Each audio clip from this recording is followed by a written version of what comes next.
Well, hello and welcome to the Yorkshire Gamers Elite Big War Games podcast and episode 87. And today I've got a couple of guests for you. For the first three quarters of the programme, I shall be speaking with Mr. James Morris. And if you don't know James, he is a regular on the show circuit and his I say newly, it's a couple of 3 years now, published rule set Midgard is taking the wave, so to speak, and did really well in the World Cup of Historical War Games rules, where it made it all the way to the final. So, first section of the program, I'm going to be talking to James, as I do with new guests on the program, about his wargaming history, a little chat about some big games, and then do the quiz and stuff. And in the final section of the program, we are joined by Mr. Rich Clarke from Toofatlardies, and he was the winning manager in the final of World Cup of Historical War Games rules.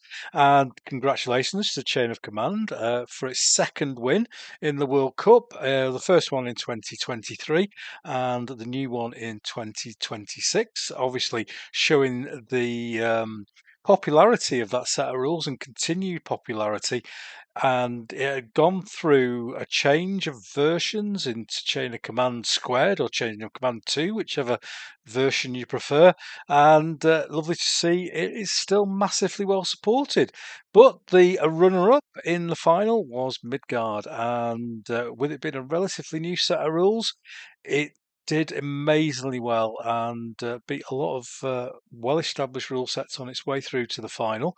So we got the two managers for the final together, and we had a good chat about the process that an author and a rules publisher go through when getting a set of rules out to the public.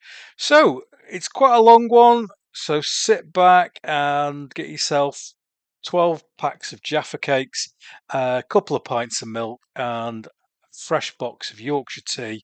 And without further ado, here's the interview.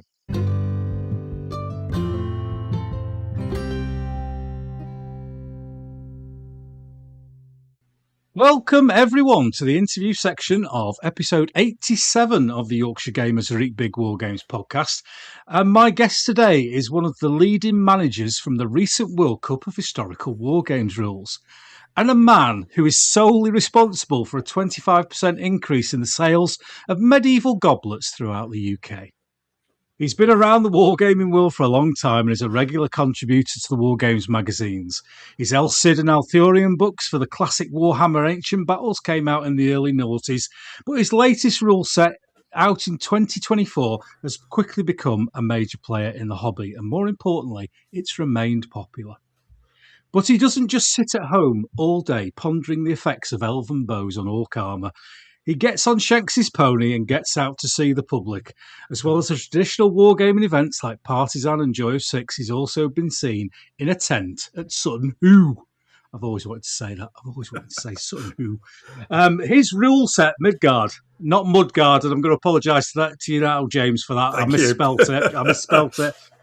Has its own moots, its own campaign books, and its own international following. So let's raise our Viking drinking horns and give a really big warm Yorkshire welcome to Mr. James Morris. Hello, James. Hello, Ken. God, that was quite a build-up. Thank you very much. I always like to make guests feel welcome. You've done your research, a bit more than a bit of AI by the sound of it. Thank you very much. I always do, mate. I always do. If I don't like your stuff, you're not on the show. That's how it works. Well, next I'm going to do a medieval skirmish game, Ken. So this will be my last appearance. Oh well, you will get grilled on that, mate. You will get grilled on that. So before we get into chatting about things, I like to do a little bit of a warm up and icebreaker called the 4-minute challenge, and that's just basically an opportunity for you to give me a brief bullet point history of your wargaming history in 4 minutes rather than going on about it for hours, because we're going to go on about it for hours later on. So have you prepared anything, mate? I have. Oh, good lad. Some people just set off and they've got no idea. And I think Henry, we got up to about him being about 2 years older when the 4 minutes finished. So Henry's wargaming life could fill a multiple volume, Gibbon's exactly. Fall of the Roman Empire, but mine will not. Lovely. I'll just hold the counter up to the camera when we get towards 4 minutes. So off you go, mate. Right, well, I've listened to loads of your podcasts. I know at this point nearly everyone says Airfix for getting into the hobby. Well, I'm kind of in between the Airfix and Warhammer generations. It's a curious mix. I've been interested in models and miniatures just ever since I can remember. I remember probably being 3-4 years old, having a couple of plastic toy soldiers at home. Local toy shop. I grew up with Airfix 1/32 sets, but also the Britain's toy soldiers, the detail models with metal bases. And they had more knights. And I think kind of my interest has always been more medieval than 20th century, I guess. So I developed an interest in Lord of the Rings thanks to the BBC Radio 4 serial, where they dramatised it and broadcast it in half-hour installments. I saw the Ralph Bakshi animated film, probably about 1980, 81, I guess. And I played the first fighting fantasy books by Steve Jackson and Ian Livingstone. So I was being exposed to all this kind of fantasy stuff. My parents one Christmas bought me a Prince August casting set. I'm eternally grateful. My grandmother did not mind when I spilt molten lead on her kitchen table, which thank God was made of marble. But yeah, and about this time, the Warhammer Fantasy Battles first edition came out, and I kind of found my tribe at that point. I say found my tribe because there wasn't a tribe, there weren't any clubs in my town. So my dad had bought a green table tennis table, obviously hoping to get the kids indoctrinated in table tennis. My sister joined that club. Obviously, a green flat surface became the venue for many Warhammer battles with my local mates, essentially. It was all really anarchic, but very, very creative. I played Warhammer first and second edition, dropped out for a bit, but always retained an interest in miniatures and games. And when I got into my early 20s, I got a lot more interested in history, and then went into historical gaming. I moved to Nottingham, joined Newark Irregulars, and there's kind of, just brilliant getting into historical gaming playing. I played DBA, DBM, Armati, Fire and Fury, Pig Wars, that kind of stuff. And I met Duncan McFarlane as well. I was doing a bit of writing at the time, and he published my first ever article in Wargames Illustrated about 30 years ago. Very, very small 2-pager on the Battle of Stoke Field. And then I've been doing lots of writing, lots of creative stuff. And when Warhammer Ancient Battles came around, I was really heavily involved in writing lists and thematic stuff. So my mate Steve Jones and I used to run themed events at the Scout Hall in Newark, where we'd invite people over to come and play in a themed campaign day rather than a tournament. And that then I got to know Rob Broom. Rob Broom said, "Hey, you've written the El Cid list. Do you want to turn this into a book?" So that led to the El Cid book for Warhammer Ancient Battles in 2003. I then did the Age of Arthur book with Steve Jones in 2006. And did a lot over the next 20 years. Had a family, wrote a lot of magazine articles, ran a lot of games at shows, and then eventually in 2019, I started writing Midgard Heroic Battles. And that really brings us up to date. The rule set was eventually published in 2024. We've done some supplements this year in 2026, and I am still here now. Awesome. Nearly bang on time. Bit of pressure at the end there, mate. Bit of pressure at the end, but you cope well. It's amazing how when that stopwatch comes on the screen, people start to hurry up. Yeah. I work in teaching, so time pressure is a thing. So yeah, no worries, mate. Don't worry. You mentioned a few things there that are worth kind of zooming in on and having a chat about. And Prince August, what a joy that was as a young child to be handling molten lead. Do you say it was your grand's? Yeah, we used to spend Christmases at my grandparents, and So I got the present there. So it was like a mould of orcs, 28 mil Yeah, orcs, well, 25 back then, and some yeah. orcs and some model metal and, a ladle. And I was allowed to cast them on the stove in the kitchen. Unfortunately, the kitchen had a very old school marble top table, for chopping up raw meat and all that kind of stuff. And when the lead spilled out of the mould, no damage was done. But I'm eternally grateful to my parents and grandparents for putting up with it because, you know, uh, wouldn't happen to everyone nowadays. No, I've told the story before on the show about my Prince August adventures and how I nearly set fire to my mum's shed with it, and if it wasn't for we used to have like a big water butt outside the shed that would collect rain off the Yes. roof that we'd then use for the garden. And if that wasn't there, the shed would have disappeared in some smoke. So yeah, it's still going. The Prince August stuff. I saw them at one of Yeah. the shows not that long ago, and Yeah, I but follow they them on Facebook. They're really yeah quite active. They've revamped lots of the old molds. They've got a new range of fancy molds that's more heroic in scale than the older stuff. But yeah, it's a fabulous thing they've got there, and I'm really pleased they're still going because yeah, when I pop into North Star and stuff, and you see casting in operation, North Star's casting videos have had millions of views, yeah. and it is magic, just Mm. melting metal and then pouring it into a mold and seeing it come out as a figure a couple of minutes later. And I'm really glad I was exposed to that at a very young age.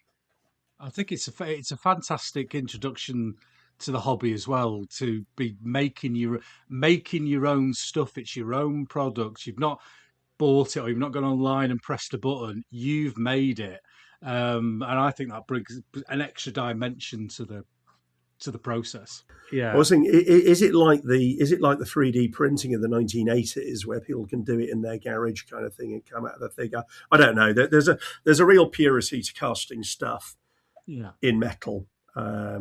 And the enjoyment factor was absolutely great. It also meant I remember I bought the caveman mold. Why did I buy the caveman mold? I don't know. They didn't feature much in Warhammer, so I'd painted a tribe of about 30 cavemen. When I no longer wanted them, they were melted down and turned into something more useful. And there is a certain level of satisfaction to watching a painted figure with coated in humbrol enamels slipping into the mould, is in the ring into the fires of Mount Doom. Yeah, we were trailblazers, mate. We were recycling before people even had thought about recycling. Yeah, he didn't want to waste any model metal. It was expensive stuff. It's probably not any Exactly. cheaper nowadays. Exactly. You mentioned about kind of getting into the history and the models and stuff at a very early age. Was there anybody in your family who was into that sort of thing and in military background or anything? My granddad on my mum's side had served in World War Two, but more importantly, he had a big collection of models in his house. He built Ah, model yeah. planes and boats and stuff. So often we went to see him. We had a bit of a chat about that. We didn't actually do any model making together. I think the bigger influence was probably my dad because he was an architectural historian. He lectured at Warwick University and he was a specialist in medieval stonework. Okay. So our family holidays, and indeed any excursion anywhere Invo- in Involved in the medieval camper stone. van involved yeah, driving across France. We didn't take the auto routes anywhere. It would literally be right, we're going here today, but we're going to stop at this place where the church has got a brilliant 12th century fresco I want to get some photos of. Fantastic. So I did an awful lot of church visiting despite not being particularly religious, but also an awful lot of castles as well. So I kind of, we didn't thrust down our throats, but it was kind of there all around us, I suppose. And he was into brass rubbing. That Yeah. was his hobby when he was a teenager. So the house was full of kind of medieval knights on the walls and stuff. So this Oh, stuff just has an impact on you, yeah. basically.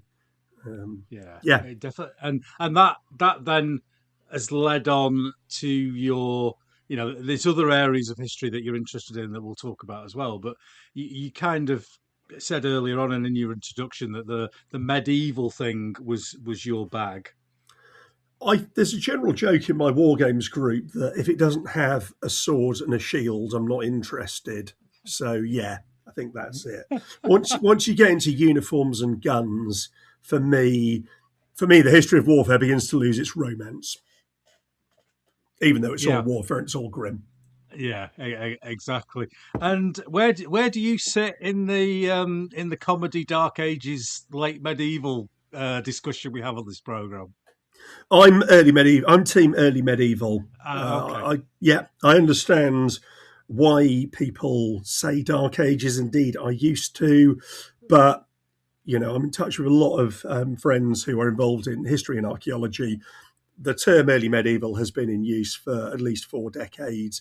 It's the common currency for this period now. We're not doing it any favours by saying Dark Ages. It doesn't offend me that people do, but Mm. the intro to the film Excalibur, where it says Britain, the Dark Ages, the land without a king, and I think that's where it belongs personally. Yeah. It's not late, so the medieval isn't late Dark Ages then. The Dark No, Ages is no, early no. I'm Ages. sure I'm sure you need a ready reckoner from Alex. So you've got Yeah. your early medieval period that used to be Yeah. Dark Ages. You've got high medieval. So Simon de Montfort, 13th century, whatever, and then you've got late medieval, Wars of the Roses, pushing into Renaissance is really how it divides down. But I like the fact that it gives it pulls it makes the medieval period very broad, but it does put it all in a bit of a context because a lot of what happens in the high Middle Ages and the late Middle Ages has its origins in the early Middle Ages, the Dark Ages, if you prefer. So I think it makes sense from a continuous point of view. Yeah, it is. It can be quite confusing and difficult. That we've always done it. Not, I'm not just talking about Dark Ages and medieval, but we have these breaks in history. And my favourite period, the Italian Wars, is in the break between the medieval and the Renaissance. And Yeah. sometimes there just isn't. It's a gradual thing. It's not just suddenly what you wake up in the morning and going, "Oh, I feel a bit Renaissancey today. I'm going to do a painting." Yeah, absolute, totally and utterly. History. It's a human construct. How we look at our past, how we record our past. So yeah, completely and utterly. And within that, you've got your key events in there. As Winston Churchill said, battles are the punctuation march of history. Things like Hastings are Yeah. decisive turning points in the history of England, Hmm. but didn't make a damn difference. What was going on elsewhere in the world. So I think our view also sometimes is very, very Anglo-centric. It is, yeah. We discussed that a little bit with Barry Hilton in the last Yeah, episode. I listened to that. That was a really good chat. Yeah, and Yeah, and he obviously being Scottish, he was saying that everything is English centric, and I kind of agree with him on that yeah, as well. yeah. No, And when I've got into periods that aren't necessarily English based, so the Italian Wars is the classic one. I'm looking at Franco-Prussian War at the moment. It's never as easy to get the information that it would be for a campaign that we were in. I'll say we, but yeah, there we go. You see so that I'm doing it. I'm doing it myself. Great Britain, the British Yeah, Empire. If the we've been British have, involved, yeah, yeah, yeah. How and there's much been books academic everywhere. ink has been spilt on Agincourt? You know, Yeah, yeah, completely. No, couldn't, well, couldn't couldn't agree more on that. And it is, one thing to enjoy is dipping into the slightly. I mean, I really got that with Barry talking mm, about his period for Beneath the Lily Banners. That it is fun to dip into less trodden history, hidden history. As I like to, it's often referred to. It's really intriguing to go into something that is atypical because it turns your head around. I mean, yeah, ultimately we're here to have fun and play war games, but actually it can change your perspective. So yeah, do you still find a joy in finding, in inverted commas, new history? Oh, hell yes. Yeah. Yeah, Yeah, absolutely. it's something I had with the Risorgimento, which I didn't know a lot about. So do you get that if you find something new? It's like I'm right, books. I'm in. Yeah, completely all the time. I've got a side project on the go at the moment, which is the battles between the Tlingit tribe and the Russians in southeast Alaska. Yes, there's a common Excellent. wargaming period in 1802 and 1804, Yeah, and it is just brilliant because not much has been written about it, or rather, not much has gone in wargaming wise about it. But mm, yeah, I'm not treading new ground, but lots of books have been published recently in the last 20, 30 years. So I've got a big collection of those for this massively obscure period. mm, And I absolutely love it. You know, it is the best thing. When I was doing the El Cid book, I was my local the central library in Nottingham was an absolute lifesaver because I had bugger all money when I was doing it, so I used the interlibrary loan service where you paid £1.80 and they'd get the book from wherever. And I was getting books published in the 1930s.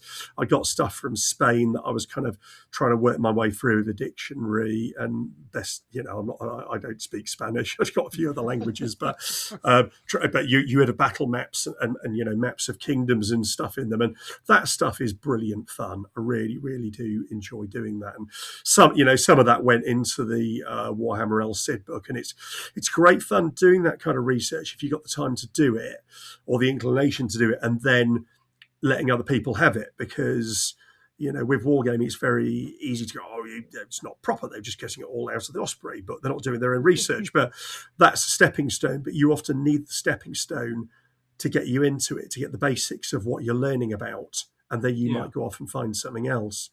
I mean, I've had great fun. A few years, 10, 11 years ago, I went to visit the Verdun battlefield, the World War One battlefield just inside France.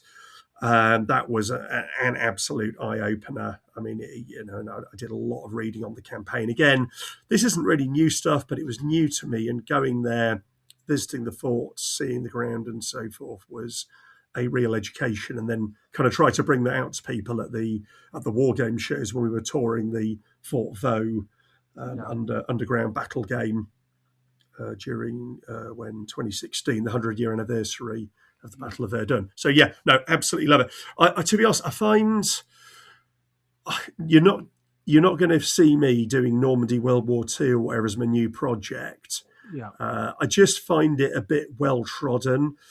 And also, it's nice to put something new on or newish on at a war game show. yeah, Again, it was good hearing Barry Hilton's anecdote about his period seeing a game in Edinburgh years and years ago where somebody was really into it, which really inspired him. It's nice to do something slightly off the beaten track. People like Boondock Saints at Partisan, have all their amazing Indian mutiny games and other stuff presented really interesting. The League of Extraordinary Kriegspielers. There's a whole load of them, but there's people who go out of their way to do something slightly off the regular track. Because the problem is, if you do put, a section of Waterloo out there or whatever, people have seen it before. So, there's no problem with you doing that for yourself. But if you're doing it at a show, you might want to put out a new angle on yeah. it. There's also the danger with doing that you have the experts will always come and have a go at something on your Waterloo table. Whereas I found Yeah, I found that it was a deliberate ploy, and I admitted it before I did it, that my Battle of Mentana table, yeah. nobody knew anything about the battle whatsoever. Half the people thought it was Mexican Revolution because the Italian flags used to have Yeah, the crest in the middle. the shield middle. Uh, Yeah, so it's like this is ideal because nobody knows anything. I think you'll find that's wrong. Well, no, because you don't know it. What is it? Mexican? No, it's not Mexicans, mate. They're French. That's why you're having trouble. yeah. It is one of the things that puts me off Napoleonics. Yeah. I've got nothing against it. I know it's one of the main wargaming periods, Mm. but I don't fancy doing it. And I'm an interesting story, I guess, but because I'd been kind of a fantasy war game originally with an interest in history, then when I got into historical wargaming in my 20s, I'd been aware of historical wargaming for years because my local library had the Donald Featherstone books. Yeah. And I got the odd copy of Military Modelling magazine. But the world presented in those, not in the Featherstone books, in fairness, they're always quite very jovial in tone. But in the military model magazines, when you saw battle reports or tournament reports, or whatever, you got a feeling that the historical war games world, you had to be very, very good at history to participate in it. And it also seems to, again, the stuff that made it into magazines seemed to have a very strong tournament aspect to it. So I was quite intimidated about actually getting into historical wargaming per se. And I really hope that's changed in the kind of 35 years since then. I think it has. Yeah. You've mentioned it, I can see that. And kind of looking back to when I was a teenager, it kind of felt like it was an intelligentsia hobby. It was not necessarily public school, but maybe a middle class hobby. Yep. And it was. I think I honestly think, and I don't know how you feel, but I think it's opened up massively since then, and it's a huge. lot more welcoming than it ever was. Yeah. But it did have that feeling back then, and I can definitely see where you're coming from your perspective, coming in from a fantasy sci-fi world to maybe being a little bit standbackish from the history. Because I remember in our club we used to have a group of like 10, 15 guys who would play Ancients, and they would all, if there was a cloning system, they all had the beards, they're all puffing on pipes, and they were all playing DBM or Warhammer. They're not Warhammer, WRG6 or 7. Yeah, sure. And it was a very different world. I think John Savage mentioned that, it seems historical wargaming seemed like a very serious occupation. It wasn't playing with toy soldiers. Yes. And that was the impression I got. I mean, we'll talk to Richard later, but I remember Richard Clarke saying that he once got into trouble. He got shushed, I think, by Phil Barker at a Society of Ancients day for being too noisy while playing games. Yes. And I always feel you can be serious. You can be serious about the gaming, the research, the painting, and have a real laugh while you are doing it. And I didn't. The whole Warhammer thing had especially in those early years in the mid 80s, before it formalized into kind of Games Workshop, the juggernaut, the Games Workshop hobby as it became. I think there was a level of anarchy and irreverence and creativity there that is absent from much of today, what Games Workshop does today, which of course, it's on the stock exchange. It's a completely different business. But the political jokes and stuff they used to shove in when Colin Dixon painted Margaret Thatcher on an orc banner and they printed it in the magazine and stuff. You cannot imagine happening like nowadays in White Dwarf magazine, can you? No. There was a strong element of satire with it all. And I felt that, that was very much home, but I was looking for something that put that into historical wargaming, where you could do your historical research, but you could also have a good time doing it. And I think the thing that really broke the mold on that for me was Warhammer Ancient Battles, because I never played. People are going to be throwing, rotten tomatoes at me here, but I've never played WRG rules. Never played them. I never owned them, because when I got into the historical war games about 1990, 1991, DBA had just come out. It was a couple of quid. So I bought that and kind of got started with that. And again, DBA is its own bizarre, but, a very important animal. But I didn't go through all the whole WRG thing. And then, but it was still quite straitjacketed. It seemed to be largely focused on 15mm models, very precise base frontages. That your base must be exactly this size. Yes. And the Society of Ancients magazine, I joined the Society of Ancients for a bit, and there were some brilliant articles in the magazine about people who'd gone off to research Portuguese, tribes and whatever. And then next to it, you'd have a tournament report, or somebody would have done a detailed breakdown on how the medieval Portuguese had scored on average over tournaments against the Babylonians. And I just sat there thinking, this is not what I want to be doing. And when Warhammer Ancient Battles came out, there was a genuine burst of joy there, I think, because it was the game that said, hey, you can have nice looking 28mm models, you can play historical games, and you can have a laugh. Yeah. And it wasn't a perfect game. I wouldn't go back and play it now. But it was in musical terms, I felt it was more like a movement rather than a seminal band, if you like. I don't go back from my Warhammer books and go, hey, look at those amazing mechanisms that they had in there. But I do think about that period as a period of change in the hobby, because 28mm Ancients and Medieval really came back into fashion at that point. And I think it changed the hobby. And it also, I think, made 28mm the dominant scale in wargaming from that point onwards. 15s had been very much the thing for Ancients and Medievals. And I think that tipped the balance towards the 28s. And actually thinking about it as well, I mean, think about, when Paul Hicks and his mate Simon started their company called Bolt Action, well before Warlord Games bought it or anything. They were really unusual in having a 28mm range of World War II figures. So I think I think it was a really big deal, and it's absolutely really it's such a brilliant thing to be part of it. I saw Stephen Patton at the weekend, who wrote the Shield Wall book for Age of Arthur. I have not seen him for 10, 15 years, and we had a brilliant chat just catching up about it all. He felt much the same as me, but it was such a good thing to be part of. And, it's really nice that even though they're long out of print, those books are still sought after today as a bit of a starter guide for gaming some of those periods. Yeah, some of those books go for immense amounts of money on eBay, purely because you can't get hold of them anymore. I had one on the ancient Chinese, or I think it was period. The Art of War one. Yes. Yeah.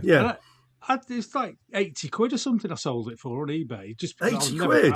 I was never going to get anywhere with it. it. No, I've got a copy sitting around, If I suddenly changed my mind. But I've got quite a few of them that I'm still interested in, and Alexander the Great, one of my great periods. We're going to talk a lot about heroes later on. Yeah. And I still dip into that book. And it was such a sea change, a fundamental change in the hobby in terms of production of books. Up until that point, the vast majority were A5 pamphlets or A4 pamphlets, hand printed at home, more than likely on one of those Rolodex things. And I not that long ago, I looked through the Gates of Byzantine. I can't remember the exact Beyond the Golden Gates. Yeah, Heine's book. That's the Badger. And I was disappointed at the lack of colour photographs. But when I go back, it was there might have been 8-10 pages of colour photographs in it.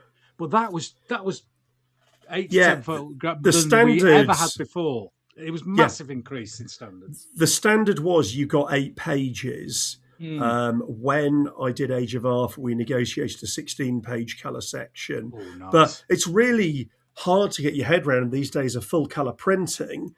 The original web book, it's got a colour section in it, but it's colour covers, and then it's black and white, or brown tone kind of throughout. So the colour bits had to be added in, and at some cost as well. So they were a game changer. And they were, written by people who were really enthusiastic about the periods. And the contract Rob was on, he had to get, I think, 4 of those out a year, which is a phenomenal release rate. So he was juggling multiple supplements at one go with getting the text in order and then getting sufficient good quality photos for it. So it was a job and a half. And again, especially back then, much harder to get decent photos. I mean, it was kind of Duncan McFarlane pioneered really good quality miniature photos in the historical world. But again, Rob was fortunate though; he had the Games Workshop production facilities, so he could book those out. So I remember taking my El Cid Battle of Valencia layout in and having that photographed in the studio, which was quite an experience. And yeah. So those of us who remember the books, and I'm sure most of the people listening will do, there was a lot of historical background in there. Each of the units would have their own stat line and everything like that. So when you did the El Cid milk, and I have to say, I always smile when I hear El Cid because all I can think of is Sid James from the Carry On films. As soon as I hear Sid, yes, it's got nothing to do with it. That whatsoever, dates you see, because I encountered Charlton Heston well before I encountered Sid James, so I don't have that mental problem. But So did you research and come up with those stat lines, or was that somebody from the kind of the rule design team? No, that was totally me. One of the interesting things about Warhammer Historical is that although Jervis Johnson and the Perry twins and Rick Priestley had started the project, they couldn't. It became a success. They put it out, just to test the waters. Yeah. And they oversaw, I think, the Fall of the West supplement and the Chariot Wars supplement, the first two supplements. But after that, basically, they had to get on with their day jobs. There was It was clearly going to be too popular for them to be able to keep up with it. So that's when Rob Broom was employed to be Warhammer Historical Manager. So he took it over. And no, I mean, I did the whole thing. There was a titanic amount of latitude in what we did. And if I have criticism of the Warhammer Ancient Battles books, it's that there wasn't enough consistency between all the books. It doesn't really matter because they all stand alone by themselves. Yeah. But there were some balance issues where some authors had decided X, Y, or Z was going to be their favourite troop type, and they were really going to pump it up. And then, of course, if you got into a tournament situation and these pumped up boys meet their contemporaries and beat the hell out of them, it wasn't much fun for the players either way, to be honest with you. But the latitude to do what we liked was absolutely huge. And, I had a contract from Games Workshop and everything I was to deliver the manuscript was to be a minimum this long, it was to be delivered by this date, and I'd be paid 50% then and the other 50% then.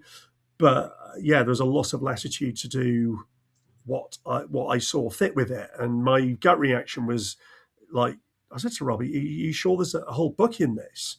Because El Cid was a real backwater, back then. Again, it's a non-Anglo-centric thing. And, medieval Spain, Moors. But Rob said, do it, basically. And he was absolutely right. There was an interesting point in time because what had really pushed me to get into the project was the El Cid figure range from Gripping Beast. Yes. Again, this was a real outlier back then, but they chucked out an El Cid range. Duncan Patton from Gripping Beast was really into El Cid, basically. So they decided to chuck a range out, and then I wrote the book. And then there was a point when Andy and Darren, who by then owned Gripping Beast, wouldn't take my money for toy soldiers because about a quarter of their sales were El Cid figures. They do take my money nowadays now and again with a very friendly discount. But and it was a real signal of how the Warhammer books could really, a well-produced popular book could really drive figure sales. And, it's not why we did it, of course, at all. But it was lovely that then you got lots of great figure ranges on the back of it. Because I remember when the Hannibal book came out, because the ancient Spanish and the Numidians had their own lists in there, suddenly you got multiple figure manufacturers seeing these as whole cultural groups to produce a full range of. Because prior to that, I collected a 28mm Spanish army, ancient Spanish, many, many years back. And I remember I had to buy kind of 3 figures from each range because, Essex miniatures, you could have one Scutari on foot, one Catrati on foot, one Balearic slinger, and then one cavalryman. I think there were a couple of personalities, but you couldn't get a pack of 8 different poses to make a unit out of.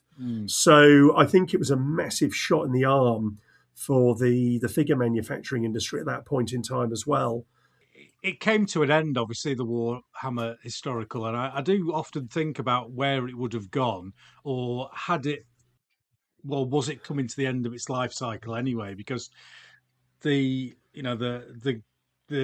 financial model of Games Workshop is to churn and churn and to do new rules every 6 or 7 months. It's harder to do that with historicals, I think, because you're not making up new chapters and you're not making up new lore, LORE.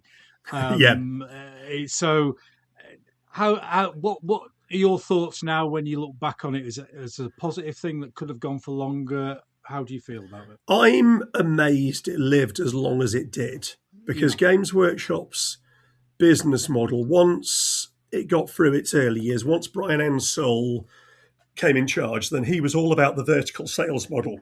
Yeah. Where I believe it's called vertical model, where you make rules and the rules sell the figures, and the figures have specific paints to go with them, and they have the brushes as well. Yeah.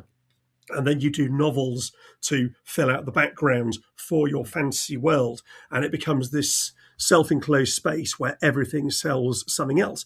Yeah. And the titanic elephant in the room with Warhammer Historical was, of course, that none of the figures being used were Games Workshop figures. So it's really a miracle, I think, that it ever existed in the first place. I often referred to it as it was the unwanted bastard child, really.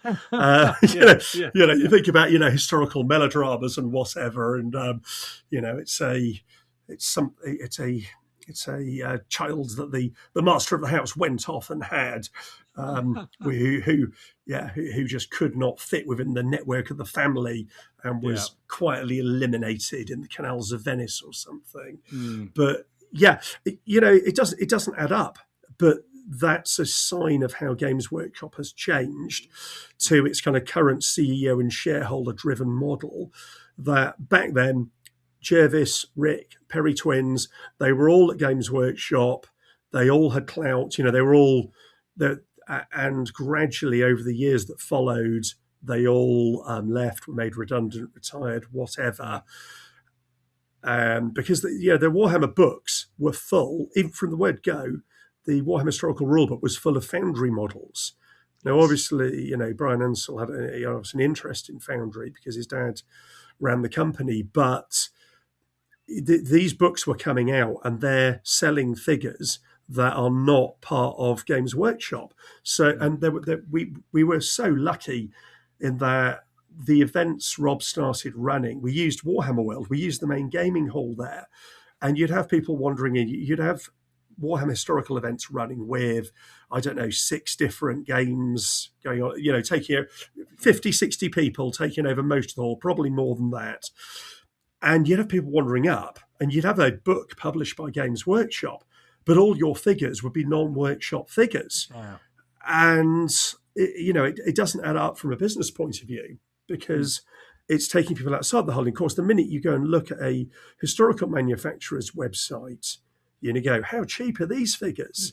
And then you're on a slippery slope. Yeah. So I'm not surprised it was put to death in the end. But I'm really pleased it existed and so pleased it lasted as long as it did.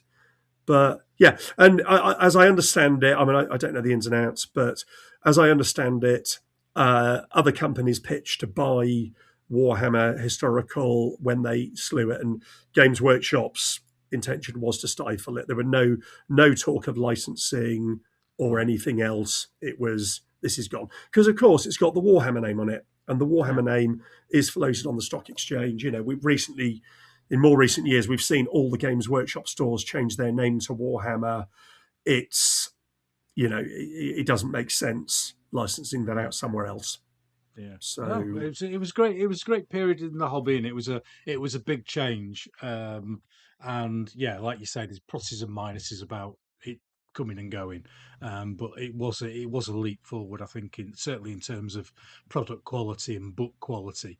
So and just fun, Ken. Just the excitement of let's paint some nice models, let's have a game, let's dig into the history. Because those supplements had way more history in them than any DBM army book had or whatever. But let's make it attractive. And I think that's the legacy. Yeah. No, most certainly. So we'll move on and just kind of catch up with your gaming life at the moment, really. So do you have a setup at home that you use at all? No, not really. I don't have a gaming room or anything like that. I tend to play at clubs, at the pub, at friends' houses, kind of thing. When we moved house, I prioritised having rooms for my kids over my own gaming space. Yeah, I know. Get them in the garden in a tent. Foolishly, I didn't buy a house with a big enough garden to put a big shed in. But I have an old computer cupboard that I open up and pull the desk out, and that is my painting cupboard. I have a storage cupboard as well, and a desk where I can do my Mogsy Makes writing, and then there's an awful lot of stuff in the loft, shall we say. In case my wife's listening, well, she knows it's all organised anyway. But but no. I saw you playing in the garden with Paul Scribs. Yeah, Scribs. Yeah. Was that your garden or his? That's mine. Yeah, right. Yeah, Scribs lives in a 2-bedroom flat. As much as we go and put big games on at shows, we are not living in castles here. We play in the garden. It's really nice. But we have a local pub that we rent the function room 3 Thursdays a month, and we game there. And a game a bit at places like Boards and Swords in Derby, these kind of hobby centres that appear, and you just go in and rent a 6-foot table to run a game for a few hours. I don't. This is going to sound really, really weird to you, Ken, but I don't aspire to have a gaming room. Okay. I know that sounds odd, but Nottingham is a strange place because obviously per capita we've got a huge concentration of gamers, miniature gamers and miniature manufacturers, but there isn't a big general club because Games Workshop Warhammer World is dominant. If you want to play lots of Warhammer or related products, you go to Warhammer World, but there isn't a club which rents out, a sports centre or a sports hall or whatever, or a really big couple of church halls that runs a centralised club, if you like. And I think partially a lot of that is lots of the influential people in the hobby do have their own gaming rooms. So the games tend to happen there. And, I'm not on the level of any of these people for sure, but I quite like the fact that I don't, because it means I go around places and I see people. Yeah, you don't have to clean up afterwards. Yeah, well, when you were talking, when you were talking to, was it Joe and Aaron from the Dad's War Room a few weeks ago, whenever that was, you said your advice for a club be avoid the cliques, and it's true. You can get in stagnant systems where you just get groups of people doing the same thing day in, day out, and you don't see other people. So I don't. So I don't aspire towards having a massive games room, and we get out. I have got one of my friend mates, Tom, has got a converted shed, which is absolutely great, and that's a real little den. But there's quite a few Wargames sheds. It is a shed. Where would this podcast be without Wargames sheds? Yeah, that's what I'm going to say. And we talked a little bit. You've medieval's your big thing, ancients as well. But you do step outside occasionally, don't you? Outside of the pointy sticks eras, as I have done so. Yes. Yeah.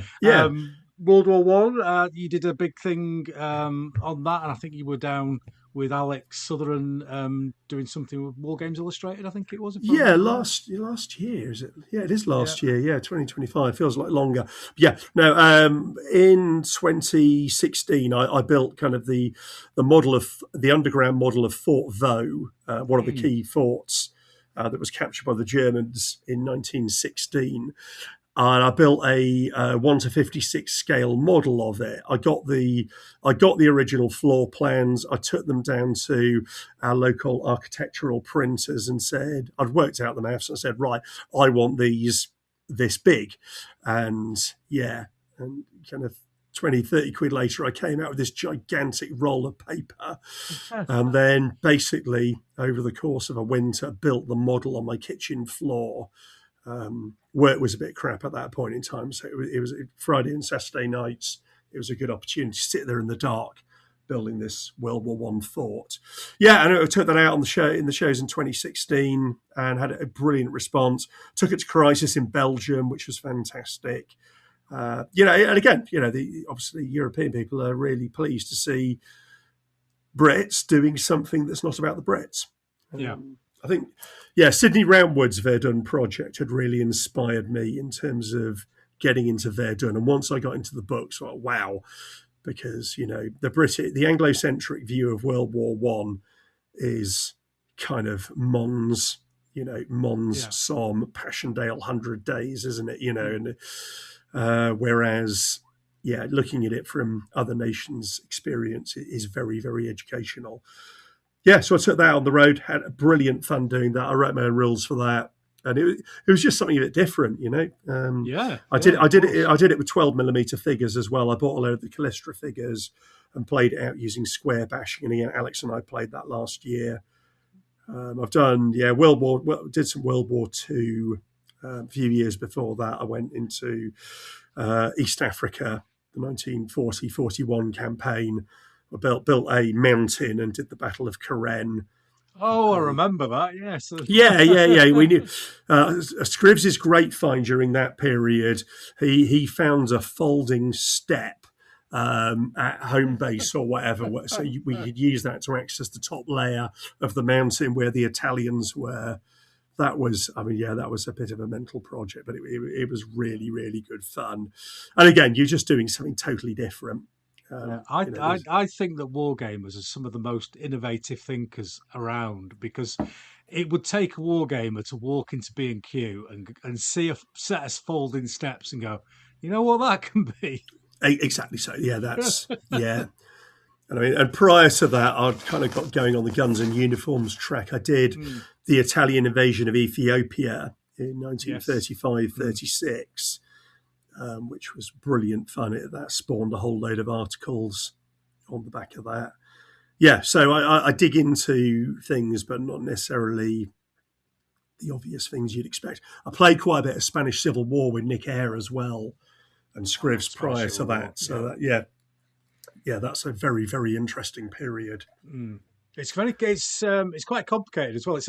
I keep going back to it, but it is a bit like the Italian wars in that there's so many different areas fighting each other and trying to manoeuvre position to gain advantage. I think you have to be on your wits to understand who's fighting. Yeah, it is most definitely a war, actually, where the word factions is not inappropriate, No, I was kind of aware of it growing up because my granddad was an immigrant from Uruguay, and he always he moved here when he was 18 or 19, but he always had a really strong Spanish accent throughout his life, and his house was always full of Spanish stuff. And I remember, and I think that got my dad interested in Spain as well. So that's kind of where the whole El Cid came from. But we had books about the Spanish Civil War on the shelf as well, which I read later on. So yeah, there was just a bit of Hispanic interest there, I think, from a family link. Yeah, but I went off and did all those things and really enjoyed doing them. But kind of Midgard pushed me back into swords and shields, basically. Smacking people over the head with a big mace. Kind of where I am at the moment, yeah. Brilliant. Right, well, we're coming towards the end of the first section. And what I always do at the end of this particular part of the show is talk about the Venn diagram of wargaming. Yes. And that is where you sit. We've got four bubbles. We've got the wargamer, we've got the painter, we've got the collector, and we've got the historian. And I always like to see where people kind of join those circles together. Some people are right in the middle. Some people ignore one of them completely. So where do you see yourself on the Venn diagram? I would put myself smack bang in the middle of painting, history, and gaming. Yeah, Not so much a collector. My yeah. wife will beg to differ, but actually, I have recently sold off some collections. Oh, okay. Yeah, I cleared my Italians in Ethiopia, my entire collection to a guy in America recently. I do make space for new projects. Mm, So collector, no. I also see, I'm relatively immune. People of my age who had a bringing early Warhammer tend to have a tendency at the moment to go on eBay and mm, hunt for that figure they wish they could have afforded when they were 13. And what I can generally say is they were more able to afford that when they were 13 than they can now.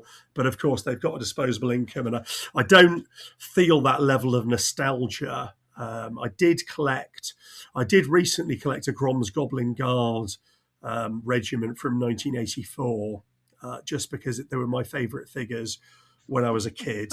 yeah. But I didn't pay a huge amount for them. And yeah, I'm stopped. I'm not, I can stop anytime I like. I'm not buying anything else. So That's I what wouldn't. that's what they all say. It is what they all say, but I've stuck to it. Stuff pops up. I think, yeah, that'd be nice, but hey, but no, collector. I don't see myself qualifying. I do like to have nice collections, well organised stuff.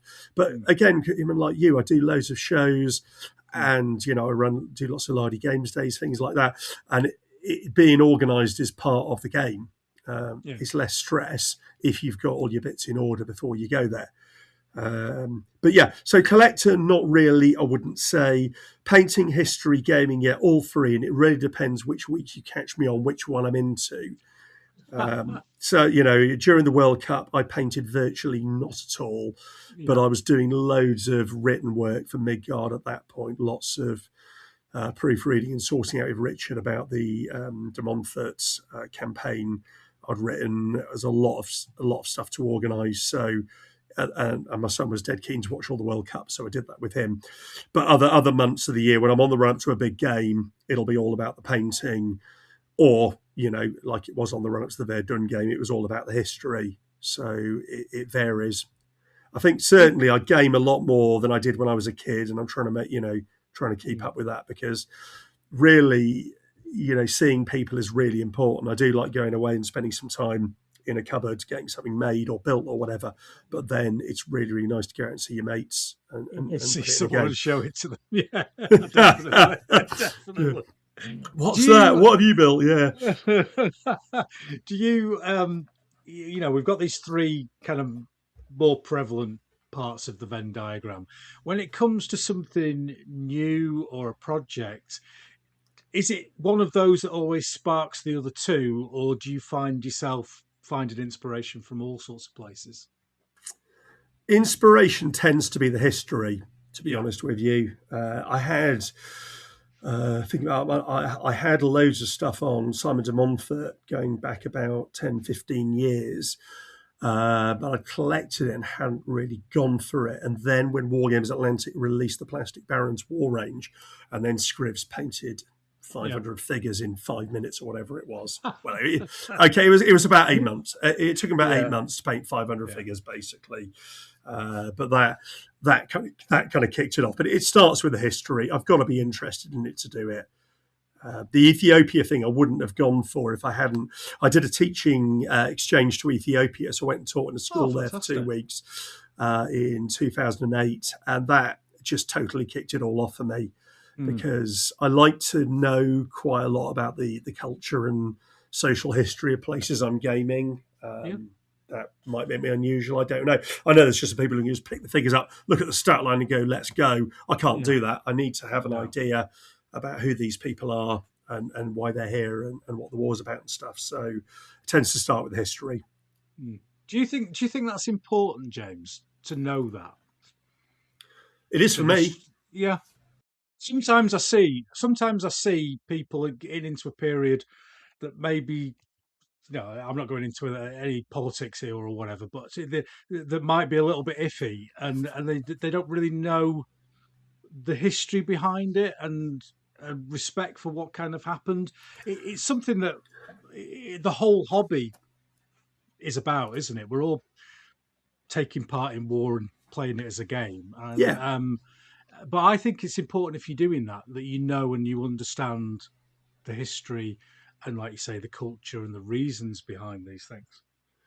Yeah, for me, it's non-negotiable, and I think, um, you know, I know people who have served, I've not served, but I'm kind of aware that when you're running war games at shows and stuff that are within living memory, you may be talking to some of the veterans of that conflict or people who've been affected by it one way or another. So, from my point of view, obviously, I've run nothing later than World War II at a show. Yeah. Although actually, we did meet people, we did meet children and nephews of people who'd fought Karen when I ran that game at Salute 12 years ago. So for me, it is important to know. And stuff like the Spanish Civil War, when you read the history, it's kind of skirmish atrocity, battle atrocity. It's hard reading. For me, gaming it, I need to have that understanding of what went on and what it was like. I don't want to be flippant about it.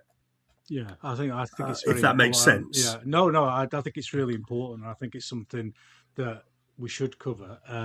With the Spanish Civil War, one of the things that, not just about the Spanish Civil War, but about any war, one of the things that's always fascinated me has been motivation, and not necessarily, you get called up and that, but the motivation of people who travel, like many people did, to fight the international brigades. Brigades. I can just read and read and read memoirs about the international brigades and the St. Patrick's Battalion and the Papal Zouaves in the Risorgimento. Another one, some young Irish lad on a farm in Kerry sees a thing from the Pope that says we need troops to defend the Papal State. What is the thing that gets him to leave his safe life and go and do it? So I'm absolutely fascinated by all that stuff, and I think it's important that people do know about it. Yeah. No, I'd agree. I mean, and I try always when I'm running games, I try to convey the history in an interesting fashion. And also because generally I do tend to pick stuff that's slightly off the beaten track. So you have to. You absolutely have to. Like you say, you're running your massive, Garibaldi game that you've put loads of work into, but you're just educating people about basic flags from 150 years ago. You've got to get in at that starter level, haven't you? And I think knowing the history is important, but also it's fine to say I don't know, rather than pretending. We're just back from running games at Sutton Hoo over the weekend, the Anglo-Saxon burial site in Suffolk, and we run the Battle of the River Idle as our participation game, and it's a fascinating game. It's a real dive into 7th century politics. And we know 4 of the names of the people who fought in the Battle of the Leaders, which is unusual for that period, but it's very important to me that I know all that stuff and can convey that while we're running the game, but I don't lecture people with it. You drop it in. We're going to talk a little bit about display games and stuff in the next section, but I think it's important to know your stuff when you are doing it, because people will ask questions. So I'm just going to finish this little section off now with just talk a little bit about social media. And is it something that you do? Are you on Facebook, Twitter, all those sorts of things? And if so, what do you use it for? Yes, I do it. During lockdown, I realised I kind of needed a digital footprint for what I was doing. I'll talk about this later on, but 30 years ago, the only way to get all the information was through the magazines. You had 2 or 3 magazines coming out each month, and somebody in your group had to have them because that's where you got the latest information. Nowadays, we're living in a very, social media allows you to get information across and communicate with people all across the world, in the blink of an eye. But it has also created a tsunami of conflicting information in so many different places that it's hard to pick out what you need from there. So it was really some of my friends, Scrivs, Tom Webster Deakin, Martin Hogg, core members of our group, they've all got websites. They used to post our games, and they still do post our games on there. And I thought, actually, do you know what because I'm planning to publish Midgard, I need to get myself a base. Also, it's tricky when you have done a project and somebody a few years later says, oh yeah, what about this? And if you can just show them your game from 5 or 10 years ago, you can answer all those questions. So I've got a website, mogsiemakes.net, and then I currently do social media on Facebook, YouTube, Instagram, Blue Sky, and very occasional TikTok. I'm looking at Discord at the moment. I think that's one that I may need to get later on this year. And yeah, it's work, you know the story. But each one is good for different things, and each one speaks to a different age dynamic. And also, these things evolve. Since Musk took over Twitter, or X, as I suppose I should call it, that's gone dead for wargaming, and rightly so. I've pulled out of there completely, as have many other people. It's no longer the space that it was, 10, 12 years ago. So you have to be ready to change, and that's really confusing. The Discord thing's come back. I've had a few people ask me if we've got a Discord. I had a French guy last week saying, do you have a Discord? I'm really enjoying Midgard and want to find some people around Paris to play. I don't at the moment, but probably need to look at that, because talking to my stepson and stuff, Facebook, well, I know Facebook is very much a 40, 50 plus age group website. So yeah, and as we know, algorithms change. So yeah, you have to be doing multiple things. One day you're popular, and the next day you're not. And yeah, it's a very it was funny seeing Alex the other day. Wondering, because his views had gone down Storm of Steel on his YouTube channel, and he wasn't quite sure what was behind it. You said or done anything. I just think sometimes you pop up higher, sometimes you pop up lower in the algorithms. Yeah, it's a very strange thing. What I can absolutely guarantee 100% is if I do anything about naval wargaming, my views will slump massively. Even though I love it, and Dave Manley, if you're listening, we did a cracking episode on naval wargaming, and I absolutely love it. But it is the stink bomb of wargaming when it comes to social media hits. So we will definitely avoid any discussion about triremes or similar. Can you not do some TikTok videos or something? Some shorts. Well, I don't know if you've seen that Henry Hyde's kind of become an Instagram superstar with his short videos. Yeah, I have. Yeah. Suddenly taken off for him, bless him. Yeah. Fantastic. He's reinvented himself absolutely fine, Brilliant. Right, ladies and gentlemen, we're going to take a short break now for the audience, and we'll see you back in a minute for the part 2, when we'll have a chat about some big games and putting on games at shows.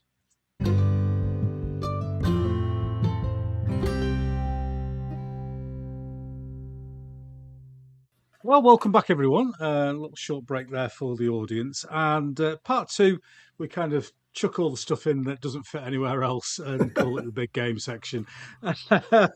So, we talked medieval skirmish games are the thing at the moment. Are you a big game player at heart, mate? Do you love a big table? Yes, I do. I again, because I don't have a games room and stuff, my average game tends to be a 6x4, 8x4 kind of thing. I like the idea of big games, certainly, but I also like there are rule systems that let you play through those in less than a month, kind of thing. I do own some medieval skirmish games. I'll confess to that now. They all have their own little nickname on this show. Scorchio and Plumage, and I've got a Scorchio. It's really good.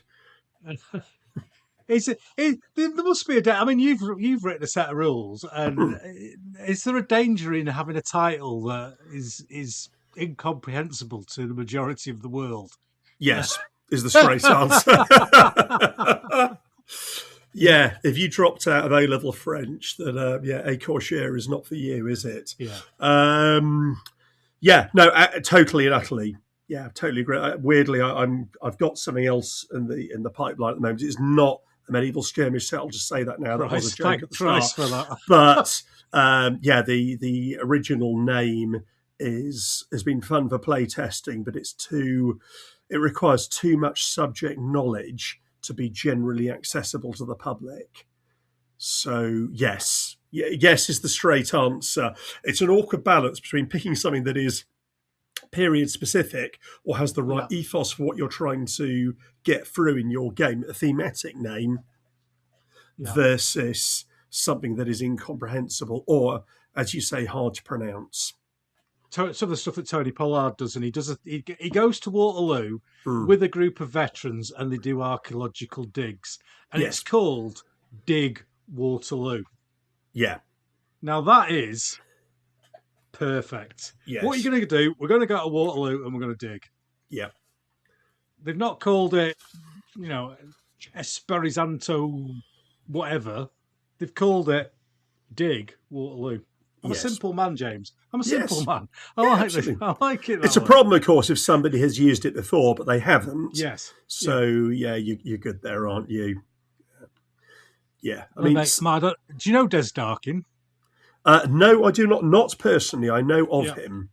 Yeah, well, Des is bringing out a set of American Civil War rules. I've joined the group. And he's called them ACW. Yeah. Genius. As long as you know what ACW stands for. Yeah, well, there are lower levels that sometimes you're just never going to reach. Yeah, but Longstreet, Stonewall, and all that, it's all been used quite a lot, hasn't it?